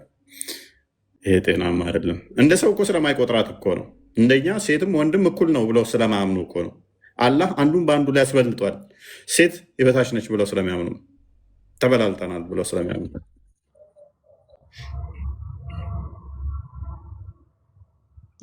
እና ገራሚ ነው። ሀቋን ከሞላ ሀቋን ሙሉ ካሟላላት 2፣ 3፣ 4 ሴት ማግባት ይችላል። ሀቋ ምንድን ነው ተብሎ ሲጠየቅ ሊያበላት ይገባል፣ ልብስ ሊያለብሳት ይገባል። ጋይስ ቤት ውስጥ እንኳን እኮ ውሻ እናሳድጋለን አይደለ? ሳንመግባቸው እንኳን አንቀርም። ለተቸገረ ክርስቲያን ከተወለድክ በልተህ ማታውቀውን ምግብ ነው ይበሉት እኮ ውሾች በአሁኑ ሰዓት ያፍታም። አንተ ለአመት ማለብሰውን እኮ ነው እነሱ የሚለብሱት ብራንድ። በተለይ በውጭው ዓለም በጣም ኢትዮጵያ ውስጥ ራሱ አንተ የፐርዴ የሚያወጡት ለውሻ የሆነ ጓደኛ የነበረ እና እሱ ከሚያወጣው 3 እጥፍ ለውሻ ያወጣል። እንደ ሰው እየጤናማ እያልክ በሆድ እውነት ነው ምናምን በጣም ያስፈልጋቸዋል ትላለህ። እና ብዙ ጊዜ የሚመገቡት እነሱ ወይም ቺክን ምናምን ነው። አንተ የምትበላው ግን ነጭ ሽሮ ነው ወይም ከውጭ የመጣ ከእንደዚህ የመጣ ይሄ ቫይታሚን ነው ይሄ እንትን ነው እያለ ሲመግብ ፐርዴ የሚወጣው አንተ ለወር ልታብቃቃው ትችላለህ። አንዳንዴ ምን ልልህ ነው ለምትወደው ነገር ስታወጣ እንዴት እንደ ግዴታ እንዳወጣህም ይቆጠራሉ። አይደለም ሚስትህን ሰራተኛ ቤት ውስጥ ያለ ሰራተኛ ብትታመም ታሳክማታለህ። በቃ ትመግባታለህ። ምግብ አብልቼሻለሁ ትላታለህ እንዴ? እንጀራ በልተሻል ትላለህ እንዴ? ቤት ያለ ሰራተኛን እንኳን እንደዛ ምትል ከሆነ ጤናማ አይደለም። ሰራተኛ ታማ አንተ ጋር እየሰራች በደሞዝሽ ነው የምትታከሚ። አሳክሜሻለሁ የመድኃኒት ብለህ ምቆርጭ ካለሽ ጤናማ አይደላችሁም እናንተ ቤት እያገለገለች እቃ ወድቆ ቢቆርጣት እግሯል፣ ኤሌክትሪክ የሆነ ነገር ሾክ አድርጎ ቢይዛት የሆነ ነገር ብትሆን አሳክም ደሞዝሽ ላይ ቆርጣለሁ፣ እንዳላሳክምሽ ደሞዝሽ የለም ባለፈው ታክመሃል። እንዲህ የምትሉ ከሆነ በጣም ግፍ እየሰራችሁ ነው። በጣም ወንጀል እየሰራችሁ ነው። በጣም ኃጢአት እየሰራችሁ ነው። በብሉይ ኪዳን እንኳን አይደለም በአዲስ ኪዳን፣ በብሉይ ኪዳን እንኳን የብሉይ ኪዳንን ሰራተኛ አገልግሎትን እንትን ካያችሁ ሲወጣ ነው የሚለው። እረኛ ከሆነ በጎቹን ሎክ ከበጎችም ከአዝመራውም እዞ እንዲሄድ ስጡት ነው የሚለው። ራሱን አሳልፎ ለምሳሌ ገንዘብ ተበድሮ ገንዘብ ወሰደና የዚህን ያህል ላገልግልህ ቢልህ ሎክ ለ3 ወር ያህል ላገልግልህ ይሄን ያህል ብር ስጠኝ ቢል ተቸገረ፣ የሚበላው አጣ። አንድ ወላጅ 50 ሺህ ብር ስጠኝ ልጄ ሌላ ቦታ ከምትቀጠር አንተ ጋር ታገልግል 50 ሺህ ብር በዚህ ለሴ የ3 ወር ደመወዟ ይሁን እና አስቀድመ ግን ደመወዙን ስጠኝ። ቀጠርካት ወይም ቀጠርከው፣ አገለገለችህ ወይንም አገለገለ። ከ3 ወር በኋላ ሲመለስ ባዶውን እንዳሸኘው ነው የሚለው መጽሐፍ ቅዱስ። እረኛ ከሆነ ከሚጠብቀው ላይ እንድሰጠው፣ ገበሬም ከሆነ ከአዝመራው ላይ ይዞ እንዲሄድ፣ ባዶ እጁን ወደ ቤቱ እንዳመልሰው። ጨርሶ ነው እዳውን ከፍሎ ጨርሶ ነፃ እንኳን ቢወጣ ሰተኸው ነው መላክ ያለብህ። አይደለም ሚስትህ ደግሞ ምንድን ነው? ሁለቱ አንድ አካል ይሆናሉ ነው። እሷ ታመመች ማለት አንተ ታመምክ ነው። ለሰራተኛ በዚህ መጠን የምትጠነቀቅ ከሆነ ሰራተኛህን ማብላት፣ መንከባከብ፣ ማሳከም ካለብህ ሚስትህን እሳ ስትጋባ 80 ስታስር አካሏ አካሌ ነው። ብትታመም ምንድነው ቶፒክ ምትለው? የምን ቶፒክ ነው? በብሎክ ሸኛቸው እንደዚህ የሚሉት። ኤኒዌይስ በብሎክ ሸኛቸው። ቶፒክ የሚሉ ካሉ ሸኛቸው። ኤኒዌይስ በደንብ አስተውሉ። ሚስት ታማ ማታሳክማት ከሆነ የ80ን እንትን ጥሰሃል ማለት ነው። ብትታመም ታመመች ብዬ ከሳች ብዬ ጠቆረች ብዬ ላለይለያት ብለህ የገባኸውን ቃል ስተሃል ማለት ነው። ታማ አላሳክማት የምትል ከሆነ እንዴት ነው ጀስቲፋይ የሚደረገው? ይሻል መፍት ነው።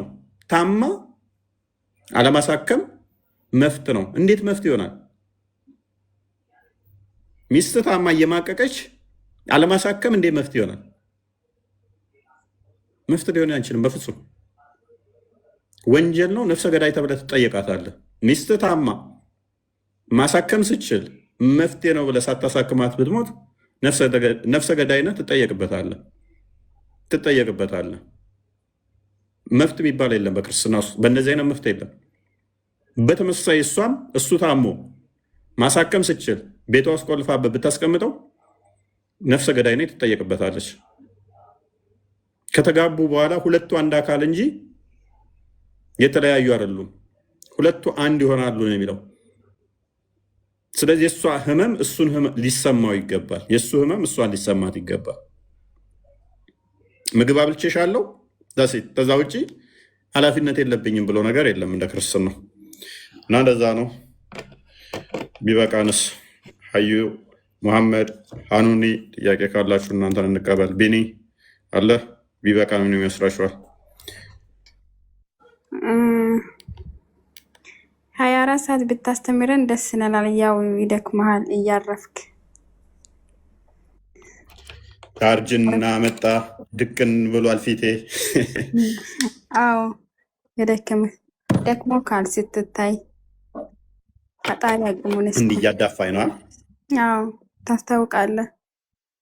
እውነት ነው እውነት። እንደዚህ ሀሳቢ አይጥፋ።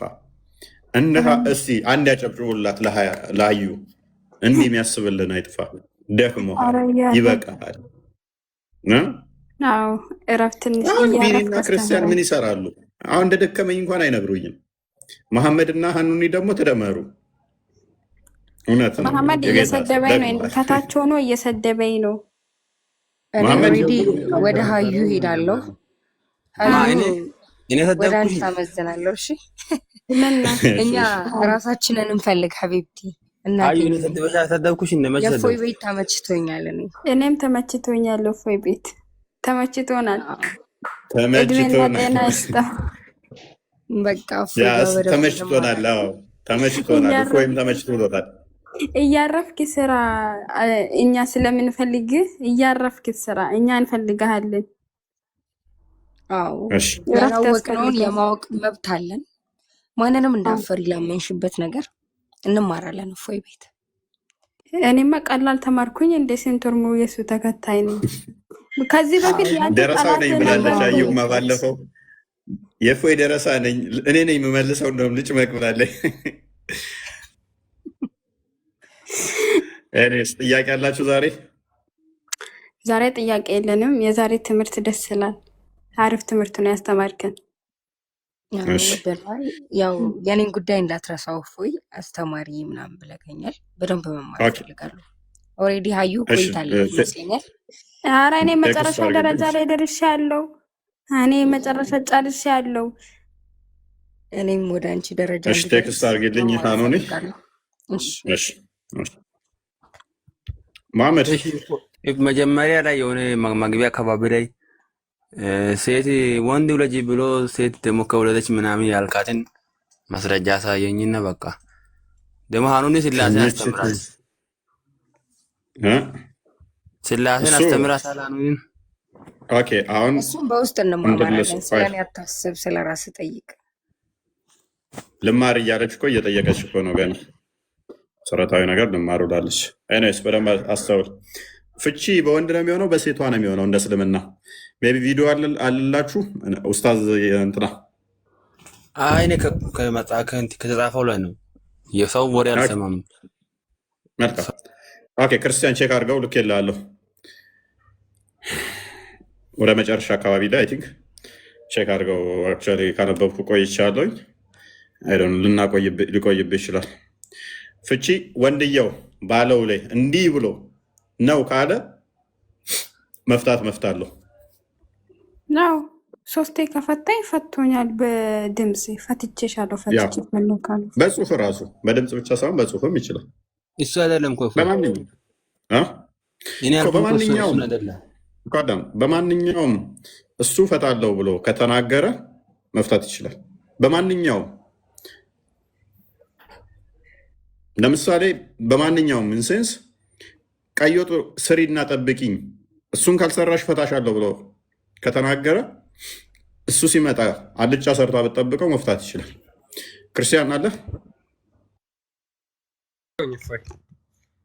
ኦኬ የዲቮርስ እንትኖችን ወደ መጨረሻ አካባቢ ላይ ቼክ አድርጋቸው። ኮንዲሽኖች እንትኖች ምናምን አይ ቲንክ እስኪ ረዘም ያለ ፈጥማ ነው ረጅም ስለሆነ እንትን በለውስ። ኦኬ እሺ አንዴ እስኪ እና ፍቺ በማንኛውም ላይ ኮንዲሽኖች ናቸው። ኦኬ ቼክ አድርገው። ኮንዲሽኖች ናቸው። በደንብ አስተውሉ። ሴሊ ገነቷ ወንዱ ነው ተብሎ የሚታመነው እንዲህና በእንዲህ ምክንያት እፈታሻለሁ ብሎ ከተናገረ ያንን ማድረግ ካልሆነ ካልተፈጸመ የመፍታት መፍቱ የተጠበቀ ነው። ቀጥል። ምን ይላል? ኮንዲሽኑ አስቀምጦታል እዚህ ጋር በምን ሁኔታ ነው የሚፈቱት የሚለውን ኮንዲሽን ማለት ነው። ምን ይላል? when a man says to his wife if you do such and such you are divorced። ምን ይላታል? ወንዱ ለሴቷ ይሄንና ያንን ነገር ካደረግሽ እፈታሻለሁ ካላት ወይም if you don't so such and such ዩ አር ዲቮርስድ ይሄንና ይሄንን ካላደረግሽ እፈታሻለሁ ካላት ዲስ ኢዝ ኤ ኮንዲሽናል ዲቮርስ ይህ ኮንዲሽናል ዲቮርስ ነው ፍቹም ይጸድቃል ይልና the majority of jurists are of the view that this divorce counts as such when the condition mentioned is fulfilled ከዛ በኋላ እሷ ከላይ የተጠቀሰው ነገር ካልተፈጸመ የተፈታች ትሆናለች ይሄንን ካላደረግሽ እፈታሻለሁ ካላት ያ ነገር ካልተደረገ ትፈታለች ማለት ነው ለምሳሌ ስመጣ ቤቱን አጽድተሽ ፏፏ አድርገሽ እንደዚህ አድርገሽ ካልጠበቅሽኝ እፈታሻለሁ ካለ ሲመጣ እሱ እንዳለው ካላደረገች ተፈታለች አንቺ አሁን ምወልጂው ወንድ ካልሆነ እፈታሻለሁኝ ካለ ምወልደው ሴት ከሆነ ትፈታለች የሱ ንግግር ያ የተናገረው ካልተፈጸመ ያለው ነገር በሙሉ ፍቺው ይጸድቃል መሐመድ ሶሪ በዚህ ላይ ደግሞ እንትና ሼክ ኤልያስ ፈትዋ ሰጥቶበታል ከቤት እንዳትወጪ ብሏት ከበር ወጣ ካገኛት ፍቺው ይጸድቃል ወንዱ ለጂ ብሎ ሴት ከወለደች ፈታሻለሁ ካላት ሴት ከወለደች ትፈታለች ሙሉ ፈትዋ ሰጥቶበታል ሼክ ኤልያስን አዳምጠው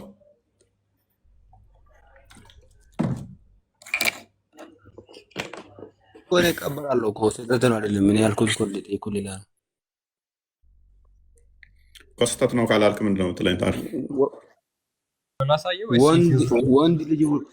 ወንድ ልጅ ወለጂ ብሎ ሴት ከወለደች ይረግማታል ያልካኛል ተቀደም ይረግማል አልወጣኝም ይፈታታል መፍታት ይችላል ነው ይረግማል ነው እንዳልኩት ሶሪ ይረግማል ካልኩኝ አላልክም መላእክቶች ሰማነ ነበረ መሐመድ አንድ ጭንቅላትን ክፈት ያንተ ጭንቅላት ዝግ ነው እሺ ጭንቅላትን ክፈት ተዘግቷል መሐመድ እኔ ይረግማል ያልኩት መሐመድ ምን መሰለ ሴቷ ወንዱ ፈልጓት ማታ እሷ ብታመን ታምቢ ብትል ከማታ ጀምሮ እስከ ጠዋት ድረስ መላእክቶችና ሆር ላይኖች ይረግሟታል ነው ያልኩት እንጂ ከዚህኛው ወንድ ከወለደ የሴት ከወለደች በሚለው አይደለም ቀጥል ክርስቲያን እሺ ደግሞ ሃዩስ ስድቡን አስተካክዩ እሺ ስድብ አይጸድቅም እሺ ችግር የለም ሶሪ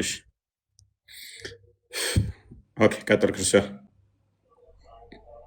የእርግማኑን እንሰጣለን እሱ ብቻ መላእክቶች ይረግሟታል አላህ ተቆጥቶባት ያድራል ጀነት ስትሄድ ደግሞ ወሲብ የምታረጋቸው ሁራ ላይኖችም ሌሊቱን ሙሉ ምድር ላይ ያለችውን የአዱንያ ሚስትን ሲረግሟት ያድራሉ እምቢ ካለች ማለት ነው ነገር ግን አንተ ያልከውን እዚህ ጋር አሁንና ቅድም ያነበብኩልህን ፈትዋ ይህ ኡስታዝ የሚለውን አዳምጠው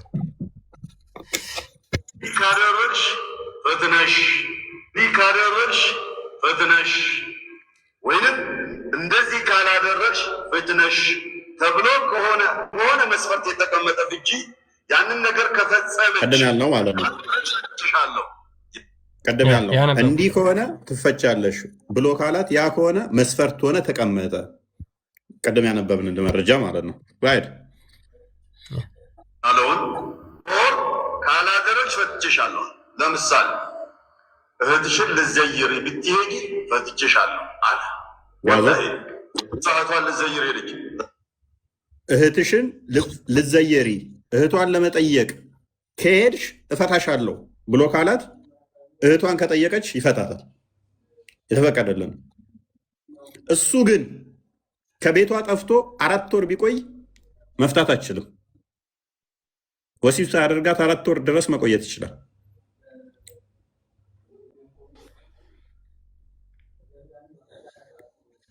አራት ወር ድረስ መቆየት እዛው በሯ ላይ ግን እህቷን ሰላም እንዳትያት ካለ ሰላም ካለች ልጠይቅ ከሄደች ትፈታለች የሙስሊም ሴት ደግሞ ገነቷ ባሏ ስር ነው ባሏ አዝኖ በዛ ቅጽበት ከሞተ ደግሞ ገሃነም ትገባለች ባሏ አዝኖባት የሞተች ሴት ገሃነም ትገባለች ብሎ ስለተናገረ ባይር ያ እሷቷን ልዘይር ሄደች ተፈታለች እስክመጣ ልብሴን አጥበሽ ደርቆ ባላገኝ ፈትቼሻለሁ አለ ስራ የሰጠው ቀደም ያልኳችሁ ቤቱን አስተካክለሽ ነው ያልኩት። ሶሪ ሐዲስ እንትኑን ፈተዋ ሙሉ ነው አንብቡት። ትልቅዬ ነው ሙሉ ያብራራዋል። እዛም ላይ ያለላችሁ መረጃዎቹ ቤቱን አስተካክለሽ ፏ አድርገሽ ጠብቂኝ ብሏት ካላደረግሽ እፈታሻለሁ ካለ ካላደረገች ኦልሬዲ ትፈታለች። ካይድ ያ ሀሳቡ እንድናገኘው እንዴ ሶሪ ልብሱ ታጥቧል ግን አልደረቀም። ልብሱን አላጠበችም ተፈታለች። ኢቨን ልብሱን አጥባለች። በተለያየ ምክንያት እኮ ላይደርቅ ይችላል። አጥባ ስላልደረቀ ብቻ አጥባህ እንኳን ትፈታለች። ፀሐይም እኮ አንዳንዴ ላያደርቅ ይችላል። ቶሎ ለስላሳ ፀሐይ አይቻልም፣ ተፈታለች። ይሄ እኮ ቀልድ ነው። ሴት ልጅ እንደ ዕቃ ሰራተኛህን እንኳን በዚህ መጠን ትሪት አታደርግም። እንኳን ሚስትህን ሰራተኛህን እንኳን እጠቢልኝ ብልሃት ባታጥብ እኔ አይዶን ነው እንዴት እንደዚህ ትሪት ይደረጋል ማለት። ሰራተኛህን እንኳን አንዳንዴ ትሳሳለህ እኮ ይጨንቃል እኮ።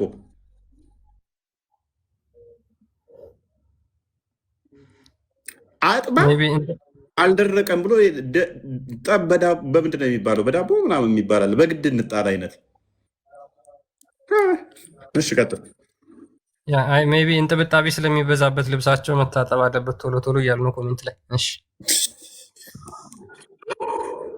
الطلاق المعلق الذي علقه الرجل أي الزوج على فعل شيء أو ترك شيء يهون نجر كسرش فتششالو اور اندي كالا درج فتششالو بلو يتدقمو قال ፍቺ ይሆናል። ሌላ ጉዳይ ነው። ምንድን ነው የትግበት የሚባለው በኋላ ላይ የሚጠየቅ ነው። ግን ቃሉ ፍቺ ስለሆነ ፍቺነቱ ይጸድቃል። ثم قال فلا يقع إلا بعد وقوع ما علقه عليه ሰውየው ያለው ነገር ከተከሰተ ብቻ ነው ፍቺው የሚጸድቀው። مثل ለምሳሌ أن يقول إن خرجت من المنزل فأنت طالق ከቤት ብትወጪ ፍትነሽ አላት። ወር የሆነ ቦታ ብትሄጂ ቅድም እንዳልኩ ፍትነሻል። ለምን እናቷን አይሆንም ወር አባቷን አይሆንም ለዚህ ያራ ብትሄጂ ፈትሽሻለሁ አለ። ወር ከግቢ ውጪ ብትወጪ ፈትሽሻለሁ አለ። እስቲ የሚከለክለኛ ያለው ብላ ወጣች፣ ተፈታለች።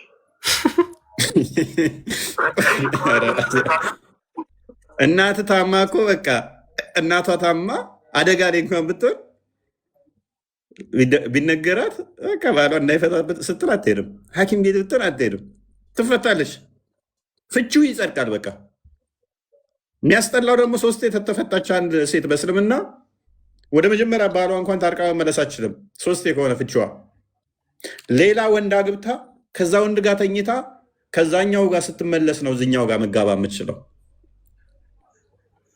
ፍቺ ሁለት ነው፣ ሶስቴ ስለማይቻል ሶስተኛው እዛ ሄዳ ሌላ ቦታ ላይ ተኝታ ከዛኛው ጋር እንትን ብላ ነው ወደዚህ የምመጣው።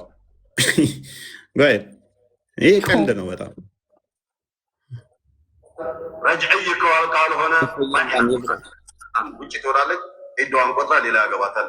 ይበቃል የነሱ ነገር። እሺ ሌላው አው ኢን ወለድቲ ቢንተን ሴት ብትወልጂ አለ ኦር ወንድ ይፈልግ ነበረ አይሚን ሴት ይፈልግ ነበረ ወንድ ብትወልጂ አለ ኦር ወንድ ይፈልግ ነበረ ሴት ከወለድሽ ፈትሻለሁ። ያ ነገር ከተከሰተ ፍትናት አለቀ። ጎበዝ ጎበዝ። ወንድ ፈልጎ ሴት ብትወልጂ፣ ሴት ፈልጎ ወንድ ብትወልጂ ቀደም ባልናችሁ መረጃ መሰረት የተናገረው የእሱ ነው የሚጸድቀው። በዚህ ምክንያት ፈታሻለሁ ካለ ይፈታል። በቃ ማምን አሰብክ ተመለሰልህ። ማሜ ሚስቱን እኔ ፈጣሪ ነኝ እንዴ ወንድ ወልዳለሁ ሴት ወልዳለሁ ብዬ እንትን እንዴ? በዚህ ሀሳብ እኔ ማለት ማማ ግን እኔ አሁን በአሁኑ ሰዓት በራሴ አስተሳሰብ አላደርግም። እናቱ ታማ ሳይሆን እሷ ብትታመም እንኳን ወቀየትን በወስጃት አክማታ እናቷም ሆነ ቤተሰቧም ይሆን እኔ አላደርግም በእርግጥ እንደዛ ነገር። ስለዚህ በቃ ተቀበለው ማለት ነው አስተምሮታችሁን። ይሄን ያው የሚያደርግ ሰው የለም። አሁን እንደዚህ የሚያደርግ ሰው የለም እኮ ስለማይቀበል ነው የማያደርገው። ያው ነብይህ እንደዚህ እንትን ብሎ አንደኛው እንዳልፈታ እፈታለሁ ብሎ ሳይፈታ እንደቀረ ነገሩት። በጣም ተበሳጨ ነብይህ። ያላ መጽሐፍ እናስተምሮ አሸንጉሊት መሰላችሁ እንዴ? እንዴት ነው እሱ የማታደርጉ? ክርስቲያን አንብበው፣ እዛው ላይ ተቀምጦላል። ሱናና ናሳኢ ላይ ያለው ፈተዋውን ዝቅ በልና አንብበው። ሱናና ናሳኢ ሐዲስም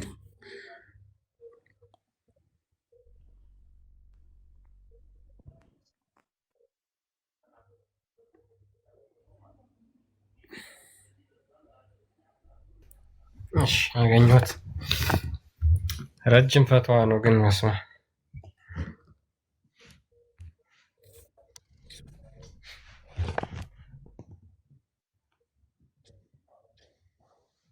እሺ እሷን መፓርት አንብባት። 3 ጊዜ ፈቷት እንትን ያለው በአንድ የደባትን እና ማሜ እንዴት እንድተናደድ አናሳኢ said ይልና the messenger of Allah was told about a man who divorced his wife 3 times in one go. He got up and angrily said, will the book of Allah be toyed with when I am still among you? ያችን ሴትዮ ምንድነው 3 ጊዜ በአንድ ጊዜ ፈታውሽ ብሎ 3 ጊዜ ማስቆጠር ይችላል እና እሱን አድርጎ ሳይፈታት ቀረ ወይም ደግሞ ዲቮርስ ሳያረጋት ቀረ። የአላህ መልእክተኛ በንዴት ተነሳና እንደዚህ ያለ ይላል will the book of Allah be toyed with when I am still among you? ከናንተ ጋር እንኳን ሆኜ የአላህ መልእክተኛ የአላህ መጽሐፍ ይጫወትበታልን? a man stood up and said, O messenger of Allah, shall I kill him? ስላልፈታት ማለት ነው። የሙሐመድ ጓደኛ ምን አለ? ሄጄ ልግደለው ወይ ብሎ ጠየቀው። ሐዲሱን አንብበው ቀጥሉ። ከስር ሐዲሱ ምንድነው ግሬዱ? አልሐፊድ said the men of its chain of narrator are trustworthy. የተራኪዎቹ ታማኝ ናቸው። It was classed as authentic by Sheikh Albani. ሳሂህ ነው መረጃው። እኔስ ለዛሬ በቃንስ ሁላችሁም ደህና ደሩ። አይበቃችሁም? የዛሬ ዘመዶቼ በጣም አሪፍ ነው እና አጭርም ነው ደግሞ አይ ቲንክ እነ አንኒ ቶሎ ጣያሉ ነው። በጣም አጭር ነው ግን መሰለኝ ነው በጊዜ ምኑን አጭር? በሰዓታችሁ ነው የወረዳችሁት? አጭር መሰለኝ ጊዜ የቆያችሁት። 6 ሰዓት እንጨርሳለን ብያለሁ። ሰሞኑን ጥሩ አይደለም፣ ትንሽ ድካም ስሜት እየተሰማኝ ነው። ኦኬ እንደዛ ከሆነ በጣም አሪፍ ነበር። ይሄ መሀይብ ህዝቡ እኮ አይገባውም። እያረፍ ካስተምር ኧረ አንቺ ልጅ ስድብ ኃጢአት ነው። ምን ሆነሽ ነው? ኃጢአት እንደሆነ እንግዲህ አሁን አንተም ስንት ሰዓት ነው ያስተማረክ? ብዙ ሰዓት አስተምሮካል። ስለዚህ መሳደብ አይቻልም። ክርስትና እንኳን ስትሄጂ ባይብሉ መሳደብ አይቻልም። ማሜም ይረዳል ብዬ አስባለሁ። ማሜ ስድብ እንዳትሳደብ አስተምራል። ስድብ ነው የምትቸኩለው። አትሳደብሽም። ስድብ አይሳደብም። ችግር የለውም። አልሳደብም። እንደዛ አንተም አልቀበልም አልከን እኮ ይሄንን አስተምሮ አልቀበልም አልከ። አንተም እኔ አላደርግም። ምክንያቱም ያሁን ሚስቴ ከታመመች አሳክማለሁ አይደለም ቤተሰቧን ሁሉ ላሳክማቸው እችላለሁ።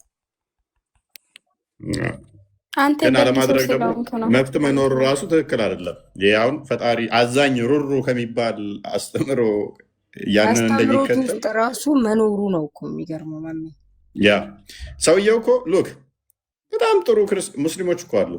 በጣም ጥሩ ሙስሊሞች አሉ ወይ ነው። በጣም ነውረኛና ባለጌ ክርስቲያኖች እንዳሉ እኮ እናውቃለን። ሚስቱ ታማ መበላዋታ ማይሰጥ ክርስቲያን አለ አይደለም። 5-6 ሴት ጋር የሚሄድ ክርስቲያን አለ። አንድ ሚስቱን ቤቱ አስቀምጦ ምግብ ማይሰጣት 4-6 ሴት ጋር የሚሄድ ክርስቲያን አለ። አንዷን ብቻ ገብቶ እሷን እንደ ወርቅ እየተንከባከበ የሚኖር ሙስሊም አለ። ይሄ ሰዎቹ ነው። እኔ ከአንድ አስተምሮቱ ግን ትክክል አይደለም ነው። እኛ አስተምሮቱ ላይ ሰዎች እንደዛ ያደርጋሉ አያደርጉም ሌላ ጉዳይ ነው። አስተምሮቱ ላይ ግን እንዲህ ከሆነ አስተምሮቱ አንተ በአስተምሮቱ ነው እንጂ የምትዳኘው አንተ አይደለህም። አስተምሮቱ የምዳኘው እኔ በመጽሐፍ ቅዱስ እዳኛለሁ እንጂ እኔ አይደለሁም መጽሐፍ ቅዱስ የምዳኘው። የኔ ስህተት፣ የኔ ድክመት፣ የኔ ውድቀት የመጽሐፍ ቅዱሱ አይደለም የሚሆነው። እኔ የምዳኘው በመጽሐፍ ቅዱሱ ነው የሚሆነው ማለት ነው። ስለዚህ እንደዛ ነው እና መሐመድ አንድ ነው ማገባው አለ። አራት ጤናማ አይደለም ብሎ ያምናል ማለት ነው። እኛም እንደዛ ነው ምናምን። ፈጣሪ መልስ መሐመድ። እኔ አንድ ነው ማገባው። ፈጣሪ እድሜ ጤና ይስጠኝ እንደ ቤተሰቦች። አሁን ልብህን ክፈትና በደንብ እንዲገባክ ልብህን ክፈት። እንግዲህ ፈጣሪ መልስ። አሜን በል ይላል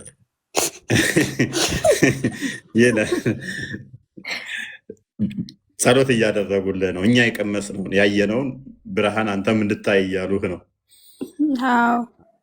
አዎ በተክሊል ታገባላችሁ። ድንግል መሆን አለባችሁ። እናንተ ድንግል ናችሁ። ከእስልምና የሚመጡ ከሌላ እምነት የሚመጡ እንደ ድንግል ነው የሚቆጠሩት። ማንኛውም ምንም እና በተክሊል ማግባት ይችላሉ። ድንግል ከሆንሽ ነው። አንተ ስታምን ገና ሕፃን ልጅ ነህ። ስታምን ሕፃን ስለሆንክ ችግር የለውም። እኛ ላይ ነው። እኛንን ስርዓት መጠበቅ ያለብን እኛንን። ምክንያቱም በውስጡ ስላለን። እናንተ ዘዴ ያመናችሁ ቀን እንደ ሕፃን ልጅ ናችሁ። ኤኒዌይስ ለዛሬ ይብቃን። ውጡ አሁን ከቤቴ። ደህና ደሩ። እሺ እንወጣለን። በቃ ሁላችሁም ደህና ደሩ። ሰላም ይብዛላችሁ።